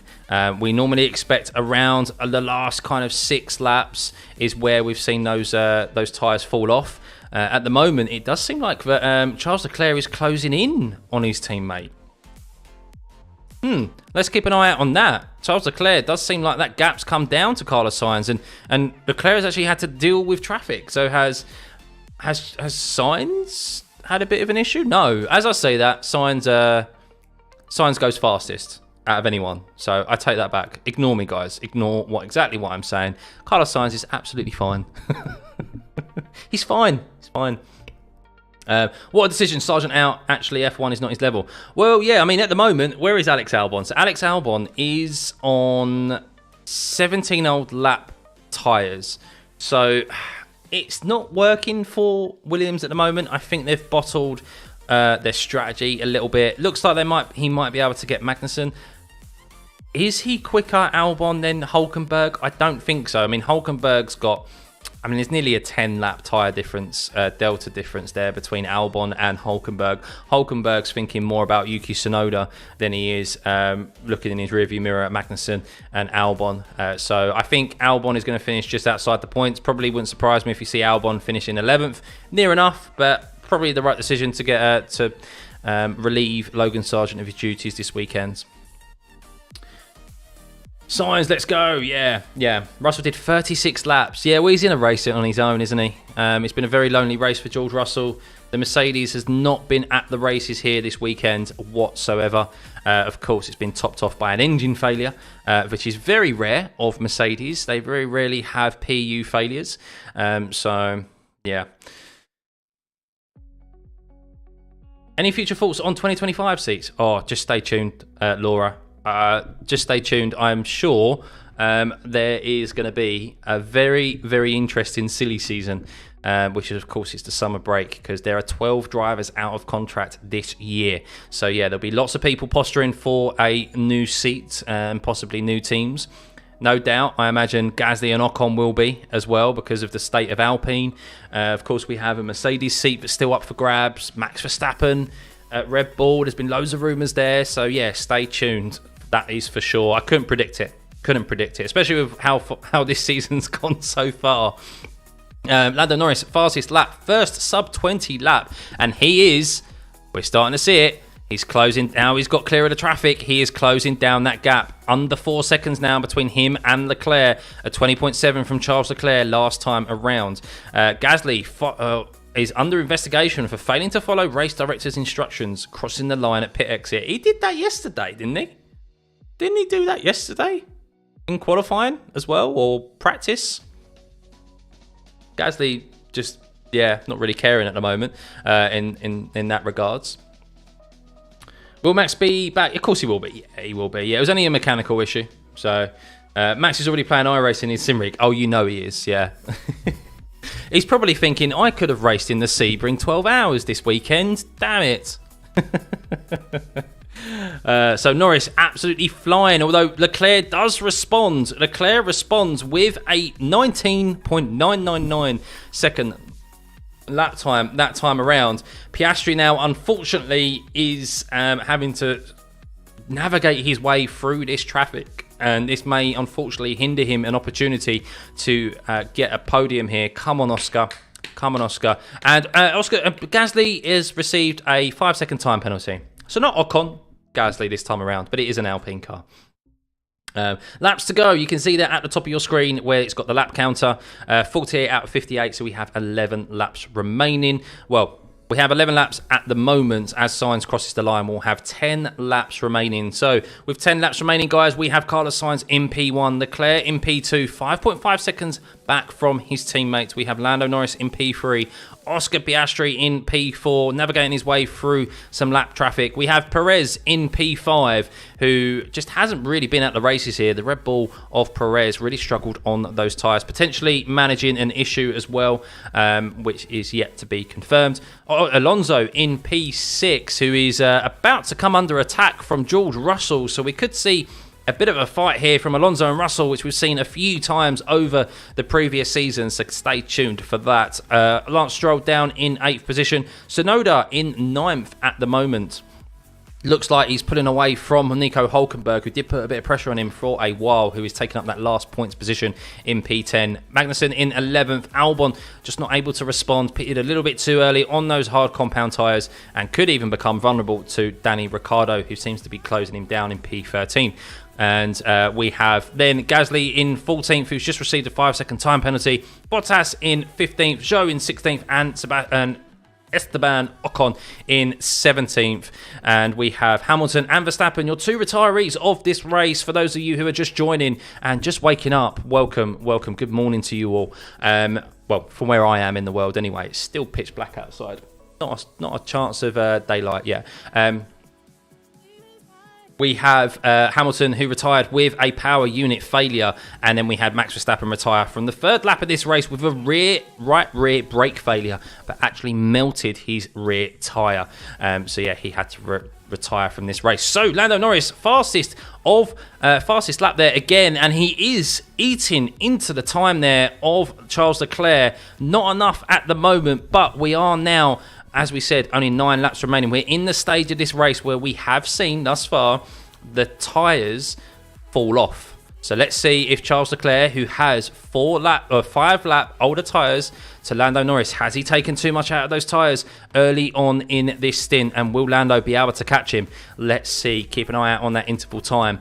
And they're going to catch a bit more traffic before the end of this race. I think they will as well. Traffic could come into play here as George Russell is just outside of that DRS of Fernando Alonso. Fernando Alonso setting his fastest lap of the race thus far at 21.1, but it's still nothing compared to George Russell, who was 3 tenths faster last time around. So George Russell, it's surely only a formality with that extra grip that he has compared to Alonso. 5 lap tyre difference. Let's see if he has that extra grip and can just breeze past the Aston Martin of Alonso.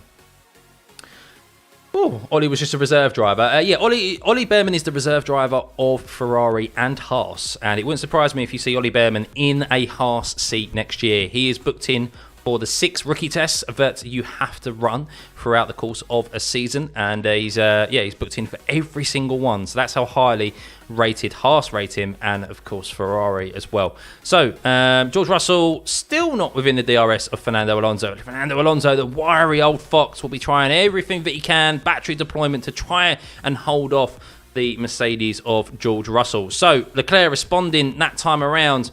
Bit of back and forth here in regards to lap times between Leclerc and Norris, trading sub 20-second lap times. With probably the use of the battery, using it 1 lap, then recharging it the other, as Norris did a 20.1 and Leclerc did a 19.9. So that interval stays where it is. Unfortunately, with Piastri taking that early, mid-hard tyre longer than he probably wanted to, 27 laps, and getting caught up in traffic, is not going to secure a podium here today unless there is a massive issue with Charles Leclerc's car or there is a late safety car. It does look like, unfortunately, Piastri is going to miss out on a podium here, which is going to be really disappointing on one hand, personally, for Piastri. But a P3 and a P4 for McLaren wouldn't be the end of the world. Of course, a P2 is not off the cards yet for Lando Norris with 7 laps remaining. Are DRS no zones enabled until last lap? Yes. Yes, they are. And for this year, if you didn't know, guys, the rule has changed. But DRS, after a safety car restart or once a race has started, you don't have to wait 2 laps now for the DRS to become activated. It's only 1 lap, which is a very, very good decision. So, really, thank you, guys. Just nearly 2,000 of you in the stream, just under, and we've still only got 340 likes. If you haven't hit the like button, guys, please do. It is something that just really helps boost the channel, boost the stream, and yeah, it really does help just boost this community that we've been growing here. So big thank you, guys. Big thank you to everyone who's tuned in so early in the morning as well. So George Russell is P7. He did get in the DRS briefly of Alonso there. Alonso's still holding him off. We'll see how long if he's able to do that. Norris closing that gap again. Good middle sector, 3.5 seconds back from Leclerc now.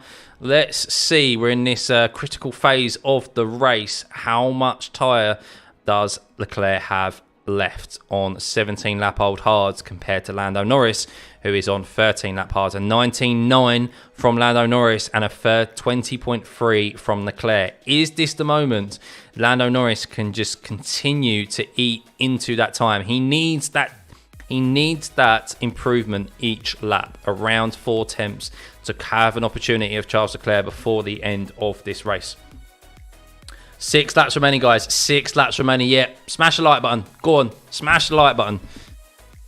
What a race it's been. I know, obviously, we would have liked, even so, a bit more of a fight out front, but it's great to see. Let's be honest, it's great to see. But Carlos Sainz here is winning this race. We have seen, ultimately, the indestructible, the faultless Red Bull of Max Verstappen falter for the first time in over 2 years. Not since the start of 2022, where they had those fuel line issues, have we seen mechanical issues of a Red Bull. The only time they've had issues, Red Bull, and retired from a race is if Perez has crashed.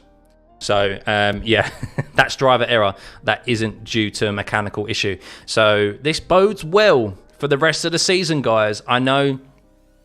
See, everyone's been right. I'm forever an optimistic, guys, and people have forever said, oh, look, Max was going to win every single race. And yes, he is. Why wouldn't you say that? He's been very ominous. However, this is F1. Mechanical failures are still part of the sport, evidently. We've seen Hamilton go out with a power unit failure as well. Max also had to use, which went under the radar, he had to also use a new power unit already. In only the 3rd race of the season, they had to change over his power unit after FP1. So, yeah, expect more of this, I think, throughout the course of the season. I expect Red Bull to probably get their act together, of course. They're too good of a team. But we're only 3rd race into this season. We're going to see a non-Red Bull winner. Who would have thought that? Perez has quite evidently struggled. And I think even if Max was in this race, Carlos Sainz, he's just managing now. I mean, he doesn't have to fight so much from his teammate. He's managed that gap from Charles. I think if Max was in this race, I think Sainz could have really taken it to Max today, and we could have seen a fight out up front. So, yeah. And what a way for Sainz to come back after his appendix operation, guys. Obviously, all the talk was about Ollie Behrman, the man who's without a seat at the end of this season as well, which is a travesty, in my opinion, a travesty. He's kind of come back, and what a way to do it. So, he's a smooth operator. Smooth operator. I'm going to stop there because I don't want to get copyright strikes. Next season, 2026, is going to be bloody interesting. Oh, 100% it will be. Yeah, 100%. Over 2,000 viewers. Thank you, guys. That is 3 streams in a row where we've hit over 2,000 viewers. Much appreciated. Big thank you to everyone who is subscribing. I'm seeing all the subs come in. There's too many for me to keep track of. Big thank you to you all. And, yeah, much appreciated. If you want to support the channel further, of course, you can join as a member for less than the price of a coffee. £2 English. You can help support this channel and bring me closer to bringing this to being my full-time career. So, yeah, much appreciated for everyone tuning in, and I'm glad you all enjoy these watch-alongs. I love doing them for you, and I know I say that every race, but yeah, I really appreciate it, guys. Right, so we have 4 laps remaining, well, 3 laps remaining as we cross this start-finish line, and Charles Leclerc is 2.4 seconds in front, or 2.5 now, from Lando Norris, and he's about to catch some traffic in the form of Danny Ricciardo. How much is this going to affect? Can Lando Norris take advantage of this, and is he going to be able to get himself a P2, and are we going to see a dramatic finish here between Charles and Lando? Fernando Alonso still holding off the Mercedes of George Russell, and to be honest, that just indicates how shit excuse my language, but I think there's no other apt way of describing the Mercedes. It just shows how shit that Mercedes is, that with 5 lap younger hard tyres, George Russell cannot overtake. Oh, I eat my own words, because Fernando Alonso has just... No, he hasn't. The track map's dicking around with me. Track map's dicking around with me. I go back to it.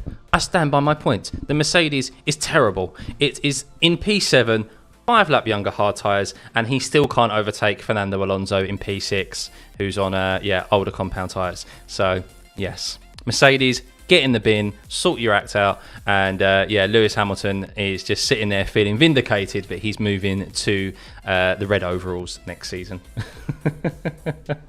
Appendix surgery, more like weight reduction, yes. So it does look like, barring a big mistake from Charles Leclerc, it does look like that Lando Norris is going to get caught up in this traffic and not be able to have an opportunity to overtake Charles Leclerc, who just sets the fastest lap of the race in traffic. Wow. This has been a great performance by the Ferraris today. He is only just under 4 seconds back from his teammate, who has been pretty ominous as well. Max X, of course, with no Max in the equation, but very, very controlled performance by Carlos Sainz here. I think a safety car would have made it a little bit more exciting, but hey ho. Hey, Canimations, good to see you. It's not just what happened to Max. That was where you been? That was like 2 hours ago.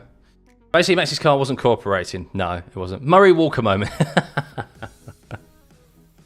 But yeah, look, George still stuck behind Alonso. Can't even get close. That Mercedes is dog, isn't it, guys? Absolutely dog. Come on, get this stream to over 500 likes. There's over 2,200 of you here in the stream. Much appreciated. Keep the subs flying in, guys. And if you could keep the likes coming in, that would be appreciated as well. Russell is hunting. Yep, we're on the last lap now, guys. We are on the last lap of this race, of the Australian Grand Prix. And there's a yellow. George Russell has gone off at turn 6. And there's a double yellow. Has George lost it? Are we going to finish this race under the safety car? Because yes, we are. There's a VSC deployed. George Russell has lost it in turn 6. And this Australian Grand Prix is going to finish under the virtual safety car, because George Russell, in his attempt to try and stay close with Fernando Alonso, has lost it in turn 6, the exact corner where Alex Albon lost it and broke one of the 2 chassis that the Williams has brought out the virtual safety car for the last lap of this race. Just so late. Hulkenberg, Sainz, look how slow they're going. They're going so slow through that sector there that George Russell must have absolutely properly binned it as they went through turn 6 there. Of course, it's a very high-speed section of the track. I do hope George Russell is okay, because they do carry a fair amount of Gs through there. But the indication there that Hulkenberg, Sainz and all that went very slowly does show to me that there's quite a fair amount of debris, and George Russell might be displayed across the track there. Just waiting for the TV coverage to catch up for me to see exactly the state of this crash. Oh, it's a fair old whack. George Russell is almost on the side. The car is on its side. The medical car has been deployed. And yeah, no, it's parked literally sideways on the track, guys. Very, very big crash from George Russell. I do hope he's okay. I'm not sure he's able to extract himself out of the car there like that. But as we come across the finish line here under virtual safety car, Carlos Sainz is the winner of the Australian Grand Prix. Charles Leclerc is second. Lando Norris is third. Oscar Piastri, when he eventually comes across the line, will finish in 4th. And I did not predict this at the start of this race, but that will be a double DNF for the Mercedes drivers. 1, a power unit failure, and 2, a big crash for George Russell, who I am still waiting to see be extracted from the car. The car is like, I haven't got a thing for you, but it's like propped up on its side. I do hope he's okay. It was a fair old whack.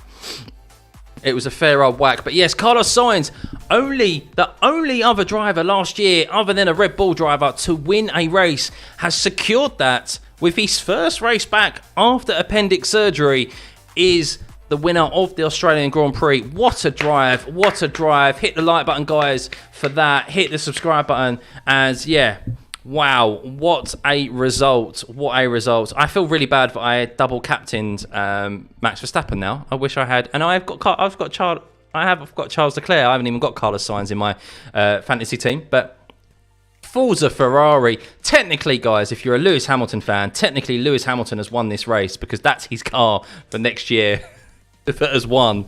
But look at that, down the bottom of your screen. Double DNF for the Mercedes drivers. 1, driver error, ending up in the barrier. 2, a power unit failure. A great result for the McLarens. Unfortunately, in my opinion, the wrong McLaren driver is on that podium. Who wouldn't have liked to have seen Piastri finish on the podium there alongside the 2 Ferrari drivers in his home Grand Prix? But a great drive from them nonetheless. Sergio Perez in P5.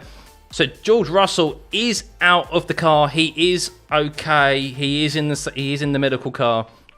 But that Mercedes, when you see images of it, guys, how it's propped up on its side, I'll be interested to see how he lost it. I imagine he lost it on the curb, similar to Alex Albon. Just watching it now, actually, and how did he lose it? Of course, he's been stuck in the dirty air of Fernando Alonso. Oh, he got up really close.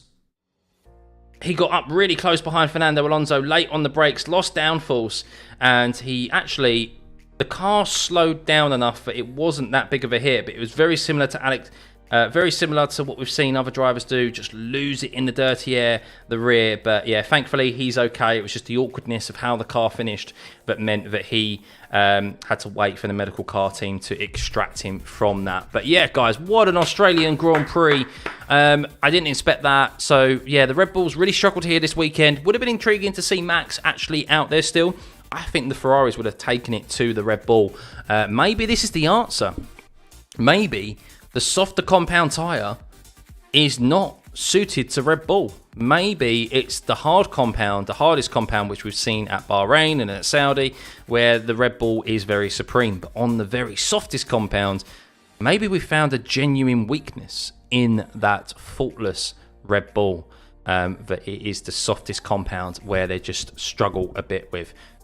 We'll see, we'll see. But Fernando Alonso there in 6th. A great result from him, up 4 positions. And Lance Stroll, not that he had to do a lot, Lance Stroll. Bit of a boring race for him, up in 7th. Yuki Tsunoda up in 8th. A double points finish for the Haas team in 9th and 10th. What? A double points finish for Haas. Hulkenberg up 7 places. Magnussen in 4 places in 10th. And Alex Albon finishes in 11th. What has gone on with Haas? I completely wrote them off. And I'm sorry. I apologise to all you Haas fans out there. I thought you were up shit creek, to be honest with you. Wow. Max will definitely be streaming iRacing later. Yeah. He tuned in on stream to see his mates in the Sebring 12 hours when he woke up as well. But wow, what a result. What a result for the Haas team there. Danny Ricciardo, good recovery from him, up 6 positions in 12th. Another one really where if he made it through qualifying, what could he have done? So another missed opportunity for Danny Ricciardo there. Has to take positives, but he's up 6 positions though. 3 of those positions though are because of retirement. So technically only 3 positions out on track. Gasly up 4 positions in 13th. Bottas, Zhou 14th and 15th. And Ocon last of the finishers. So the Alpines just, yeah, terrible. Absolutely terrible. And then of course we have Russell, Hamilton and Verstappen. 3 names. If you had, what were the odds of Russell, Hamilton and Verstappen not making it to the end of this race? Oh my God, like you'd be quids in, wouldn't you? Absolutely quids in. Who had fastest lap? I think Charles Leclerc had fastest lap. He did it on the second to last lap. So he gets the extra additional points. But that means, guys, that means that if only Carlos Sainz was able to race, hey, back in Saudi Arabia, he could be only just behind Max Verstappen in the championship. So, yeah, look, don't write this championship off by any means. Even though, of course, Max has been we've seen a dominant Red Bull over the last couple of years. We've seen a dominant Red Bull thus far in the first 2 races. They were kind of found wanting this weekend. Yes, Max was still on pole position, but those softer compound tyres, they quite evidently didn't like it. And it would have been intriguing to see Sainz go at it with Max. I think the Ferraris actually had a good race car here this weekend, and it bodes well. And who would have thought we'd see the faultless, the indestructible Red Bull that has only had one mechanical issue, or a couple of mechanical issues back in 2022, have such a severe one like that? I didn't think that. So yeah, his right rear, Max didn't crash, but his right rear tyre went on him. He basically melted through his right rear tyre and had to retire the car. But yeah, we got over 500 likes, guys. Much appreciated. We had over 2,000 of you in the stream once again. I went before I woke up last night. I was speaking to my partner. And she went, "How many viewers do you think you'll get?" And I said, "I'll probably get." I said, "I'd be happy to get 500. It's very early in the morning." And to smash that and get over 2,000, thank you very much, guys. I appreciate everyone who keeps tuning back into this. I really enjoy it. I have no idea where we go to next. Is it next week or the week after? I don't know what the next race is. I think it's Suzuka maybe. But yeah, no, big thank you, guys, and for all the subs as well. So yeah, really appreciate you guys coming back and enjoying these streams. Why did Hulkenberg stop? That is a good question. Has Hulkenberg... Oh, is there drama right at the end here? Is that the driver tracker just playing around with me? Or has Hulkenberg run out of fuel? And remember, they need a litre of fuel at the end of the race for samples. Remember Sebastian Vettel in Hungary a few years ago? He had his second place removed from him because he didn't have that 1 litre of fuel left at the end for testing. I wonder if that is genuinely the case and Nico Hulkenberg has run out of fuel, and if he has, then that means he will lose that 9th position and Alex Albon will be promoted to 10th place. I'm waiting for TV coverage to show me that if that Haas has been has actually stopped out on track there. I wonder. We are growing, we are growing. I think let's have a quick check. Should we have a quick check of the subs? Let's have a quick check, because I was at just short of 19,000 before this stream. Wow, 19,141 subs I now have. Thank you very much, guys. That is over 150 subs in this stream alone. So yeah, big thank you. Big thank you. Lewis Hamilton will get a win at least. No, not this year. Not with that Mercedes. That Mercedes is dog. Any after race commentary? Yeah, I can have a bit of a chat, guys. I can stay. I mean, what is the time actually? What's the time? 5:30. Yeah, I can stay up for a little bit. I'm actually wide awake. I was going to go for a little nap afterwards, but I'm wide awake after that. I'm not buzzing after I do these streams. The brisket, I have to cook a roast dinner and slow cook some meat for some family coming round. I am on the Missed Apex podcast this morning as well, because it's Australia. I will be doing the Missed Apex podcast at, I think we're going live at 9 or 10 a.m. So I will be on that because I couldn't make the Saudi Arabian Grand Prix last weekend. What a boring race, Sandor. You can't... So the race in itself, let's look at it. On-track action... Not a lot of on-track action, let's be honest. However, it did make for an intriguing race, at least with a 2-stop. With, of course, Hamilton going out, Verstappen going out. The Australian Grand Prix is never really that interesting. Let's be honest. It never really is. But at least for the first time in a long time, Max Verstappen hasn't won a race. And it was actually due to a mechanical issue as well.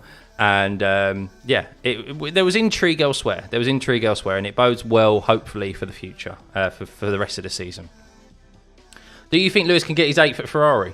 Yeah, if he's given the car. It's all about being at the right team, having the right car and being at the right team at the right time, isn't it? It's a career game, F1. So many drivers have missed out, unfortunately, on... being at the right team at the right time. Fernando Alonso is probably the biggest culprit of that. He left Ferrari at the time when then provided a car that could win a world championship when Sebastian Vettel fought Lewis Hamilton. He then left McLaren, of course, when then we had Lewis Hamilton won the championship the next year. He left McLaren to go to Alpine, and then McLaren kind of got their act together a little bit better. So yeah, Fernando Alonso should really, if he played the career game right, should have at least double the amount of championships he currently has. So still think Ferrari made a good choice. I mean, it's great for the sport. Did they make a good choice? I don't know. I mean, when Lewis Hamilton comes up from a commercial perspective, it's a great choice to bring in Lewis Hamilton. However, I think Sainz is very, very hard done by there. Sainz is a great driver and he deserves to be in a top seat. And that right there is a great performance by him. He needs to just continue that throughout the season. And I don't even think he needs to continue this throughout the season. People know how good he is and he will be in a seat for next year. So I think he'd be wasted going to Audi / Sauber. I'd love to see him in a Red Bull. I'd love to see him in the other Mercedes. Or I don't know where he's going to end up. I don't know. But it'd be such a shame if he's not on the grid next year, at least. And it'd be a shame if he's not in a top team. What is happening with Merc? They said they will fight for wins this year. Merc are, I said it throughout this race, Merc are terrible. They're terrible. Russell couldn't even get past Fernando Alonso, who had 5 lap older tyres than him. And then lost it on the last corner because when you watch the incident, he brakes really late. George, like the closing distance is so quick, but he actually unsettles the car in the dirty air. And then he loses it and it just like slowly goes into the gravel, into the barrier. It wasn't a hard hit. It was just the awkwardness of the way that the cars ended up on its side, like resting on the tyres that had come away from the car. But yeah, Mercedes are in a very dire situation at the moment because it's a brand new concept from them. We've been told it's a brand new car. Every part's brand new. And it's probably worse than the W13. Which had no side pods, which everyone said was the issue. And where everyone said, how ironic is it going to be, guys, if the W13, the car that got slated the most, ends up being the most successful Mercedes car in the ground effect era? Because it's had 1 sprint win, 1 race win, and I think it had 2 pole positions. So imagine that. That would be like slap in the face, wouldn't it, for Mercedes? So yeah, Lewis must be sitting there thinking, I've made the right decision. Ferrari are definitely on the up, and technically Lewis is sitting there going, my car won this race today. So you think Hulk lost the engine? Really? If he lost the engine, how does that affect his position at the end of the race? Because he has to make it back to the pits under his own steam, doesn't he? And if it's burned the fuel, we could see a post-race penalty for Hulkenberg still, so stay tuned. What did I think about Danny Rick's performance? Friends are arguing right now about it. Danny Rick's performance, not that great. He's gained 6 positions. However, Danny Rick has only gained half of those positions were because of retirements from Russell, Hamilton and Verstappen. He still finished 4 positions down from his teammate. He finished 6.5 seconds behind the Williams of Albon. He finished, like, you look at how far he's finished behind his teammate. Yeah, it's not a great weekend for Ricciardo by any means. By any means. If he qualified better, possibly. But yeah, interesting that they're in. Okay, guys. Okay, so interesting. The stewards are investigating an incident between Russell and Alonso in turn 6. So then I just said the closing gap was quite dramatic in turn 6. And I thought it was George Russell being late on the brakes. But I wonder if they think, or there's telemetry showing that Alonso dabs the brakes. And that's why George Russell gets the big closing gap and has that big wash of dirty air. I wonder if they think that's unsportsmanlike conduct and him dabbing the brakes there in a very fast corner, they see as being dangerous, like, conduct. Stay tuned for that, guys. Fernando Alonso could be getting a post-race, but I wonder if that's why they're investigating that. There's no other reason. There's no other reason why that would be investigated as an incident. Ooh, stay tuned. Stay tuned. No worries, Naps, no worries. They consider Lewis Hamilton because Lewis had a much better 2023 season driving a car than worse than Ferrari. Yeah, I suppose so. I mean, it's just he's just lost interest, isn't he, in that car. So why Verstappen and Hamilton was out? Yeah, so if you've only just tuned in, because people will only just be waking up, Max Verstappen had a brake failure on the 3rd lap, and Lewis Hamilton had a power unit failure. So both had to retire because of faults with their cars, and then George Russell crashed on the last lap, which is now being investigated. So he didn't make contact with Alonso, but I think after watching it on TV, let me know, did anyone see the incident at the end there with George Russell and Fernando Alonso? Did you see the onboard? Do you know what I mean by the closing speed? The closing gap through turn 6 got very close, because from turn 6 it's full throttle all the way to turn 10. There's DRS. I think Fernando Alonso might have he's trying to be smart, dab the brakes, try and hold George up so it compromises his exit out of turn 6. And I think he's overdone it. Yeah, almost a brake check. I think he might be getting done for a brake check, Rich. Yeah, I think that's... I thought it was George being late on the brakes, but I think... Why else would they investigate that? Why else would they investigate it? So they must see the telemetry and gone, whoa, that's too much. So stay tuned. So Alonso would have braked early because turn 6, from the exit of turn 6, it's full throttle all the way down to turn 9 where you go for the kink, and there's DRS, and it's the last lap. He's been holding him off. George was quite close, probably saved up his battery, had DRS, and would have had an opportunity potentially. But it does seem like Alonso's just overdone it, and that's why George got... it's thrown George off, bit of dirty air, had a rear snap, and crashed. So...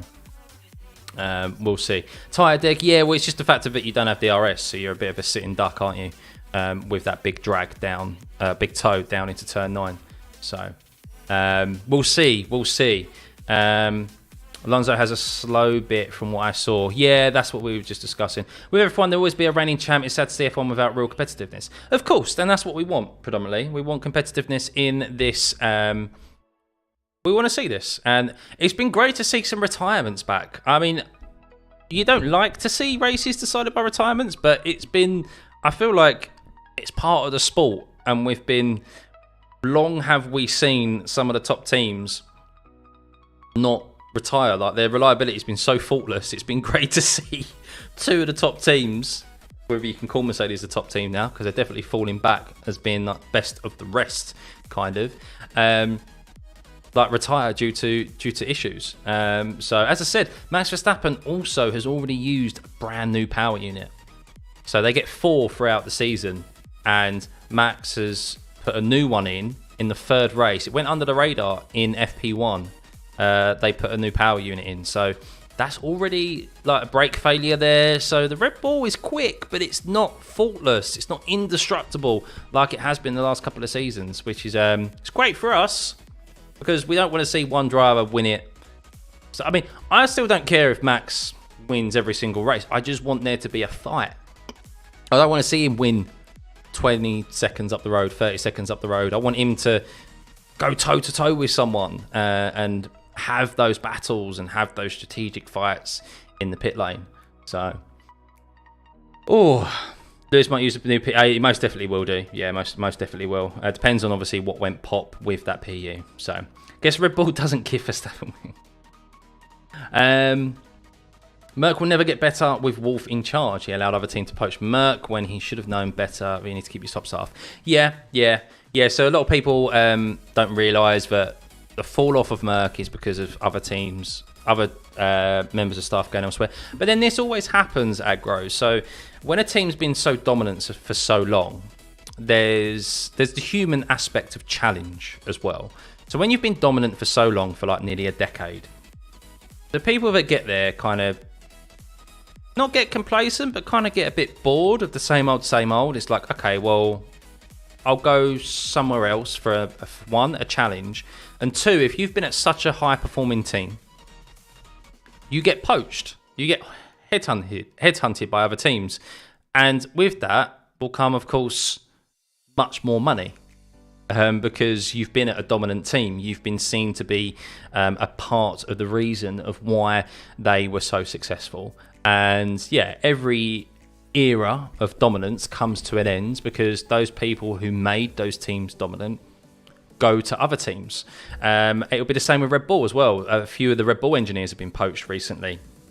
Some of the top guys at Red Bull over the last couple of years. So Red Bull's dominance will come to an end eventually as well, because these guys don't necessarily all then go to Ferrari, as an example, but they spread out. Some have gone to Aston, some have gone to McLaren. Some of the Mercedes guys have gone to Red Bull, which is potentially why Red Bull are doing so well now as well. A lot of people put it down to Adrian Newey. Adrian Newey is just one cog in many cogs of that machine. Like the amount of engineers that are part of an F1 team, the amount of designers, the amount of minds that go into creating these two cars is phenomenal. So it's not just down to one man. But yeah, that's what happens, and that's what people kind of underestimate and don't realise when other teams, well, when a dominant team starts to kind of fall off to an extent. But yeah, they've definitely gone down the wrong path. They've started this new regulation set on the back foot, and they've just been forever chasing, and that's the problem, is that they've just been forever chasing. And I think yeah, they just need to focus on 2026 now. So Lewis Hamilton said that constant experiment with his car is messing with his mind. Yeah. I mean, he's also at fault for that as well, though, because he's always tinkering with setups to try and find and unlock potential in the car. So he's just as much as fault for that. But yeah, it's not been great for Mercedes as a whole. Any thoughts on regulations coming? Annoying thing about the sport is the ad sponsorship getting a bit overbearing, with teams invest more at income money of the brand and the team.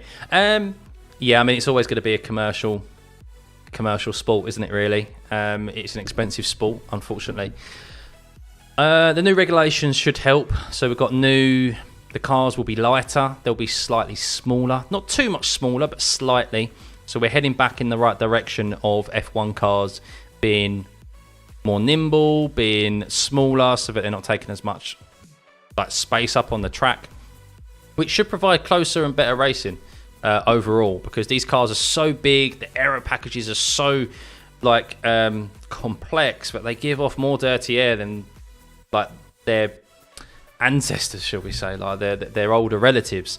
And if you look at the comparisons of there was a great photo of Sebastian Vettel's winning car in 2012, I think it was, or his first championship winning car, alongside Max Verstappen's championship winning car from last year. And the size comparison is incredible, absolutely incredible how big they are from width to length. It is crazy. And there's a reason why Monaco is a boring race now, because there's no room for anyone to overtake because the cars are so big. Someone can just park it in the middle of the circuit. They're the fastest they've ever been, but doesn't necessarily mean we get better racing for it. So the flaws on 2026 cars are massive. Are they? Yeah, I need to rub up on my knowledge of the new regulations. I know predominantly it's the new engine, the turbo unit's being removed. Is that right? The electric power, the way the battery is deployed is different of some sort. I think we're not quite... Are we at 100% synthetic fuels, renewable fuels as well for 2026? Is that also being introduced? I know it's been discussed. And then... and then of course the aerodynamic package is slightly different as well. So, but it's still ground effect. F1 cars and drivers were better between 1990 and 2007. Yeah, I mean, look, I wouldn't say drivers were better. I think drivers have consistently got better because of the requirements of the sports, like the higher performance requirement of the sport, because these cars carry more Gs now than they've ever have done in history. There's so much that these guys have to do on a steering wheel throughout a race, like per lap as well. That's so impressive in itself, while driving at the same time. Anyone will know how difficult it is. Some people go to me, I don't know how you talk and drive at the same time when I'm doing streaming. Well, it's kind of the same when these guys are having to change all these. They're not talking, but they're also having to change all these dials and these different settings on their wheel throughout a lap, and they do it every single lap as well. They're not just doing it like for one every 5 laps, one every 10 laps. Monaco needs to get off the schedule. Too boring a race. Yeah, it's only there for the prestige and the history. So I wouldn't be sad to see it go. Just add slicks and a halo to 2004 cars and we're good. Russell chased Alonso. We got so close to 6 and had to brake more. Yeah, well, it's being investigated, KB. It's being investigated by the stewards because they think Alonso brake checked a bit too well, dabbed his brakes a bit too much, and it could almost go down as a brake check. Yeah, when you see the closing speed of on the onboard from George Russell, I can see why. It's very dubious, very dubious. They'll have the data to back it up anyway. It's a simple telemetry check, I suppose. Ball next. When you look at Lewis in the W11, that was something else. The man was not human when he could drive. Yeah, I mean, that's the difference between any driver who's got confidence in a car that they drive. I compare it once again to sim racing. If you go on sim racing and you drive a setup that is just very loose and not comfortable, you can't drive quick. You're like, I'm just fighting the wheel all the time. It feels horrible. And then you get a top setup from someone who knows what they're doing. They give you that setup and it's like a completely different car. And you're like, oh my God, I feel like I can be so aggressive into the corners. I could be later on the brakes. I can like get on power so early. And then you just see the lap times decrease. And this is a simple thing. It's exactly the same in real life. Lewis Hamilton's lap yesterday in qualifying, he was fighting the car through every single corner, like fighting the steering wheel. It wasn't smooth. And then you watch Max's lap and it was a thing of beauty.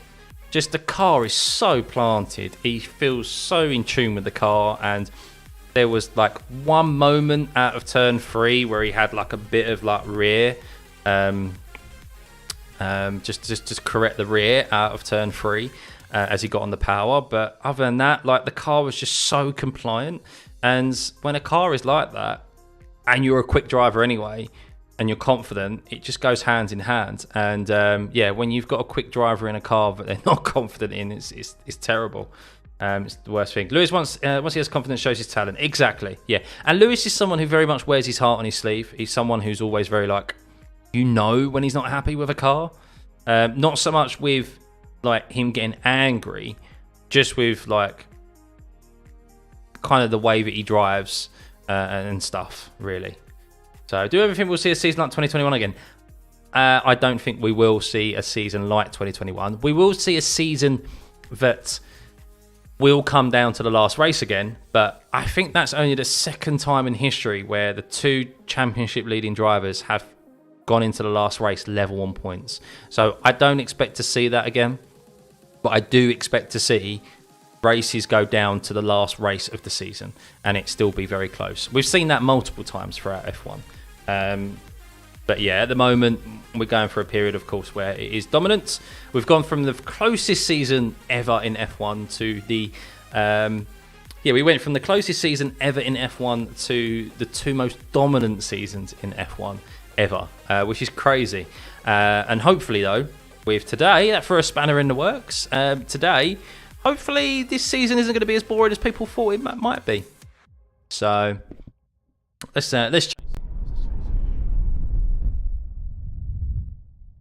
thanks, Manch. Remember Brazil 2021? Of course I do. Of course I do. Yeah. Let's sad thing is OH has basically been a test driver for 3 years. Yeah, pretty much. Yeah. Do you know what, Aaron? That's a very good description, I think. Yeah, of his time in the last 3 years, because you think they brought George in, so George has been trying to get up to date with the car. Georgia's always kind of had the more stable setup that they've gone for, and Lewis took it upon himself to be, of course, I'll have all the new parts, I'll test everything. Of course, he's the experienced one in the team. He knows the engineers, he knows the designers, he can give the feedback. But yeah, of course, that's taken its toll. Am I into the stream? Not just yet. No, not just yet. I'm going to chat for a little bit longer. So I'm still enjoying it. Still got over 300 viewers in it. So thanks, guys. Because a smooth operator. 07 and 08 had some of the best title deciders. Exactly. So we will get close championship fights again that go down to the end of the season.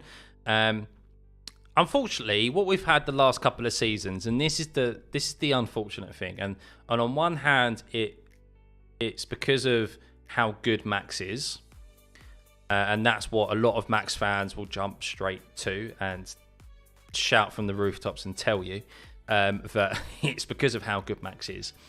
But Red Bull have always been a team like Ferrari who have always had a clear number one driver, and Perez has never been quick enough to fight Max Verstappen. Now, they've never quite given Perez probably the equal treatment either, because he hasn't had that pace. Whereas the likes of Lewis throughout his Mercedes years had Rosberg. And I don't think Rosberg gets enough credit. Rosberg was a very quick driver. And we had the fortune of watching, at least through their dominant period, Lewis versus Rosberg, and that get very fraught and tense. And throughout Max's dominance, we haven't had that, because they haven't had someone of Max's talent alongside him. And would Red Bull want to do that when you've got such a dominant driver and a dominant car? You only need one driver to do the job for you.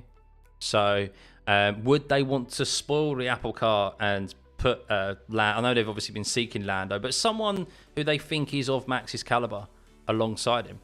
It'd be great for the sport, but it wouldn't be great for Red Bull. So for them, the last couple of years have worked out perfectly for him. So where do I think Sainz will end up next year? I don't know. I really hope he's still in F1, and it'd be a travesty if he's not in F1. And I think it'd be a travesty if he's not in a top team, and I want him in a top team. I think he's very unfortunate to be out of that Ferrari seat. So who knows? It's going to be a very interesting end of the year when it comes to, or silly season, when it comes to driver movements. We've mentioned it a couple of times today. There's 12 drivers out of contract at the end of this year, so which is crazy. So, any Yorkshire pudding plan with the roast? Of course. You always got to have a Yorkshire pud with the roast. Of course. Oh, what time do I have to get up for the race? 3 o'clock, Trent. 3 o'clock. Don't remind me. Norris ain't going Mercedes. No, Norris will be at Merc. That's why he's at McLaren. That's why he signed a 5-year an extension on his current contract. So, will Lewis win his 8th before he retires? I don't know. I don't know. If I was to say, I'd probably say no. But look, he could do. F1's too unpredictable. You just never know what the state of the car is going to be like when people come out in the season. So, good car for Sainz or slow for Charles? Sainz had the better of Charles.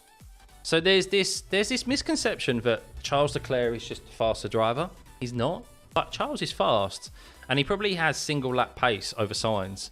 But like, if he had to really nail it down. But Sainz is very quick, and he's improved dramatically since he moved to Ferrari. Started off a bit slow, and was probably too compliant as well with Ferrari, and that's probably why they want to get rid of Sainz.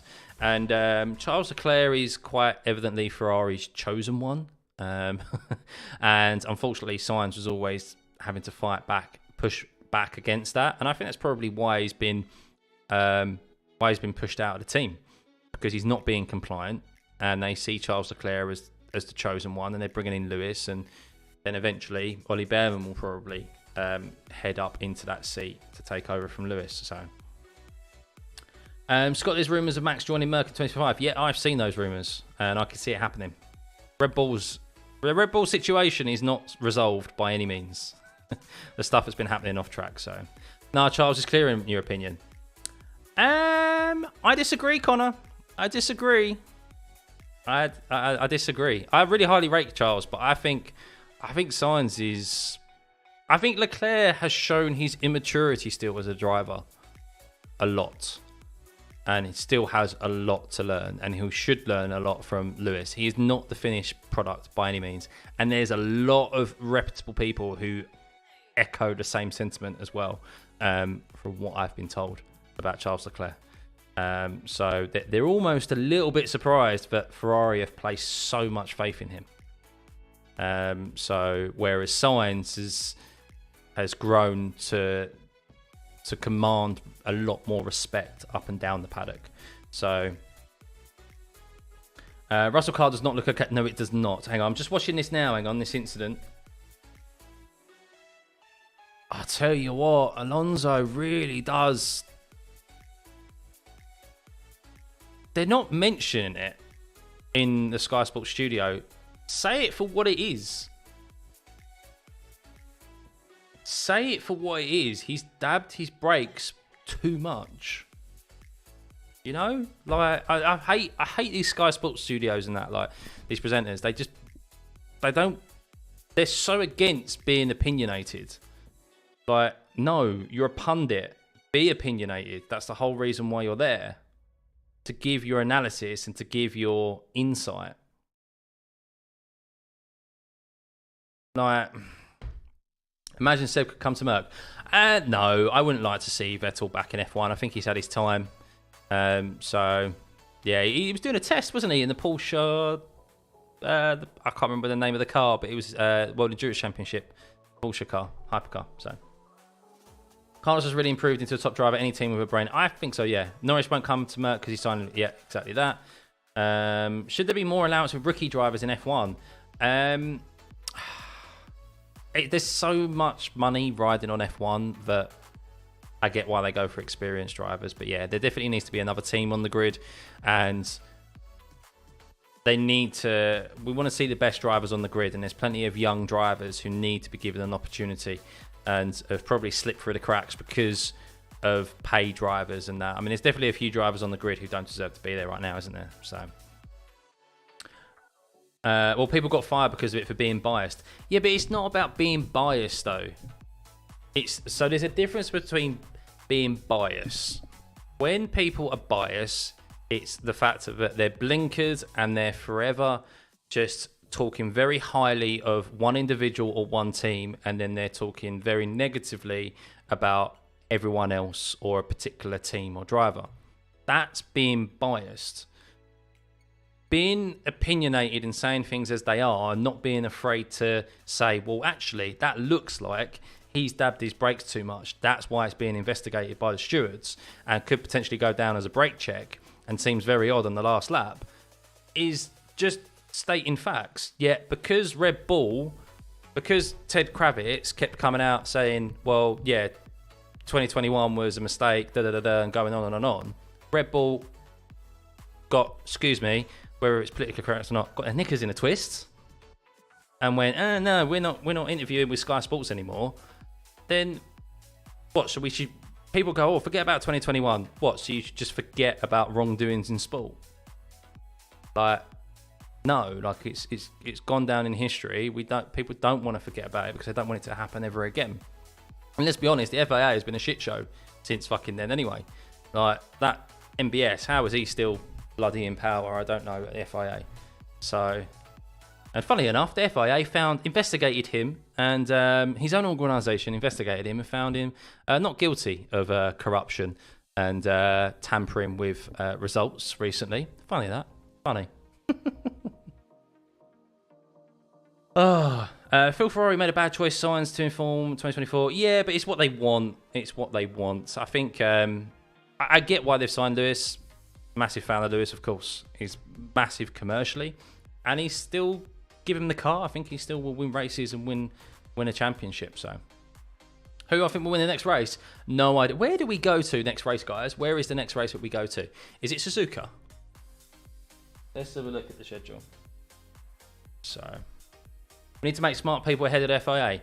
Yeah, we do. Japan. Is it Japan? Lovely. Another early one for me, eh? Another early one. Sky Sports F1. Let's have a look. Is it Japan then China? Yes, the Suzuka GP Tour. I haven't done those recently. So we have Japan, which is a 6 a.m. race for me. That's much better than getting up at 3 a.m., guys. And then China is 8 a.m. Oh, that's nice. China's 8 a.m. And then we head to and then we do Miami.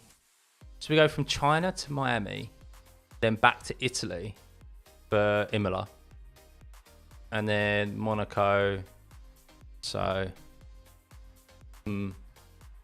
interesting. When would you say F1 had started being a shit show?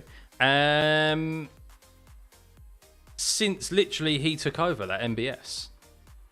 So when was that? 2020? Since 2020, really.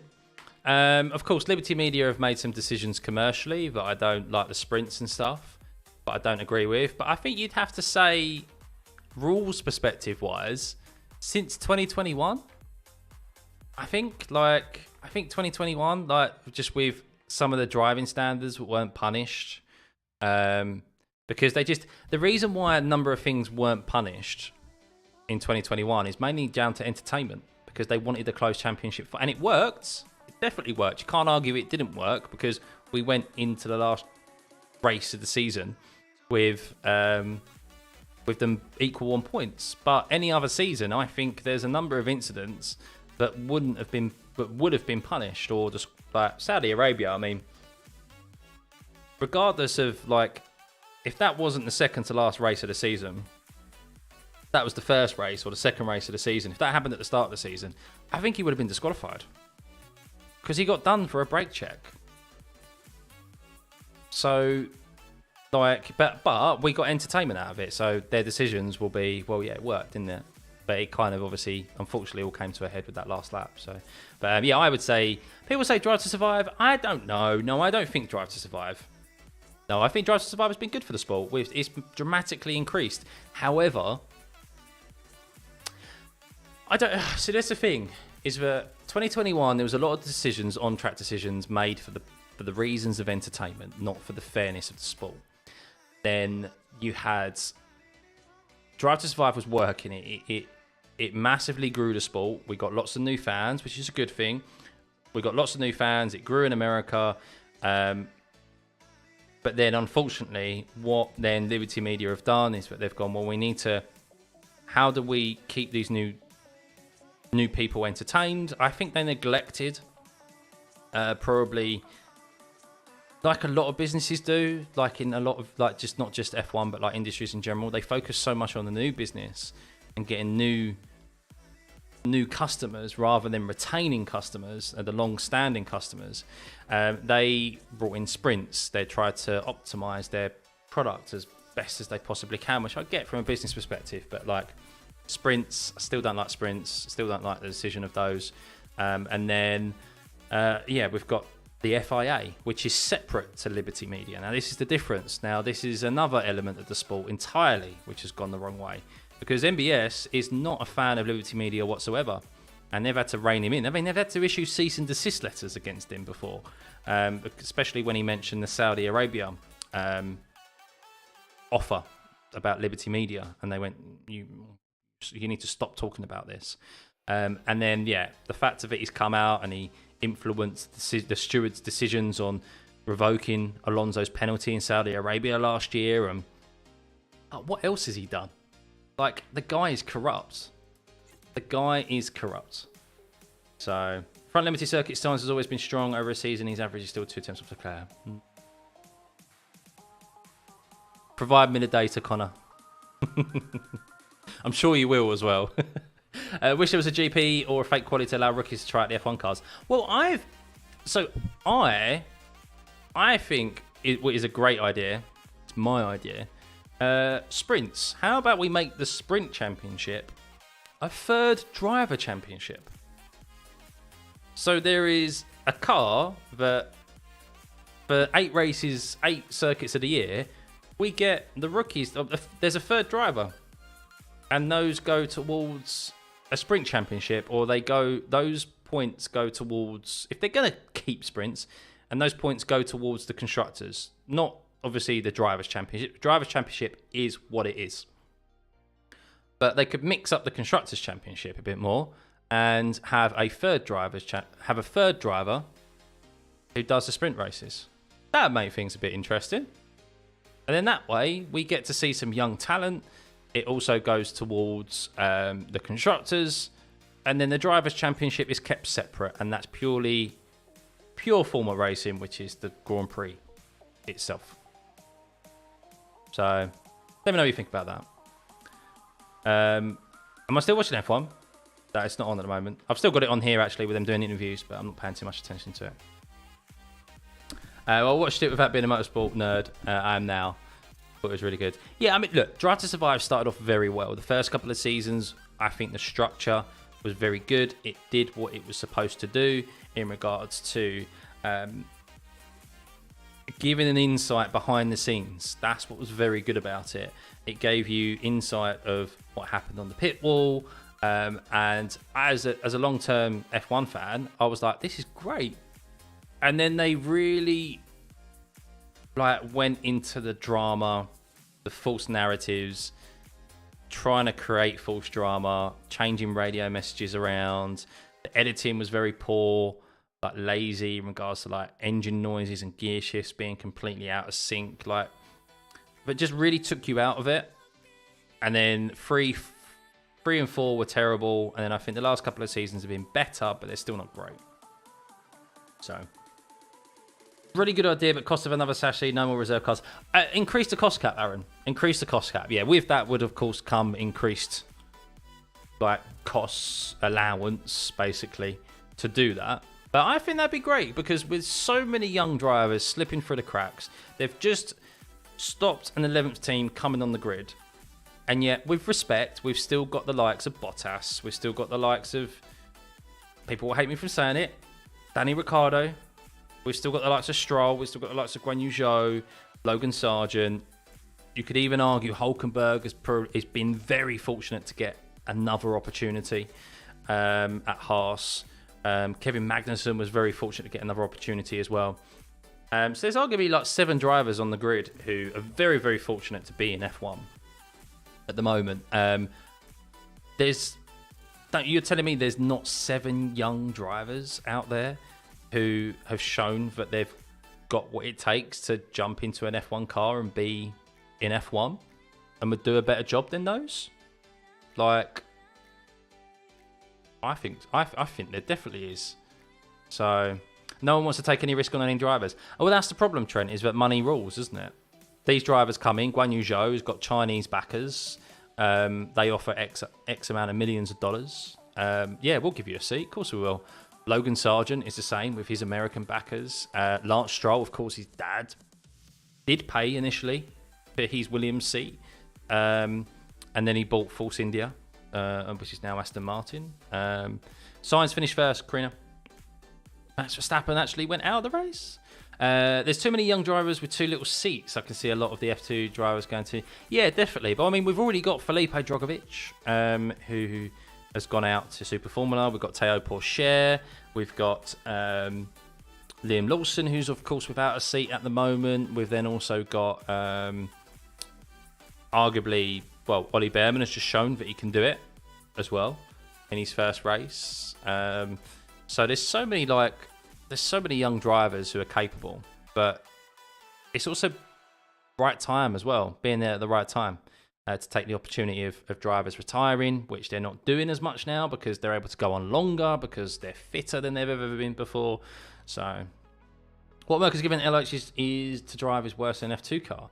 Double misfortune for Marquinhos' karma on Wolf undermining of Lewis Hamilton. Yeah, I mean, I don't think it's so much of course, they undermined him with the contract negotiations and stuff. But yeah, the car itself is just poor from a design perspective. They've just went down the wrong route and they've just been chasing ever since. But yeah, Schwartzman is entered last year in AF Corsa. Yeah, Schwartzman's another one who's slipped through the cracks as well. He was very highly rated, but yeah, Charles was the one who got through and Schwartzman wasn't. So, but yeah, guys, that is it for today's stream. Thank you very much. Still over 200 of you in here just listening to me waffle on about F1, which is great. Absolutely great. So, yeah, over 2,000 viewers again today, which I didn't think I'd get with with the earliest race of the season.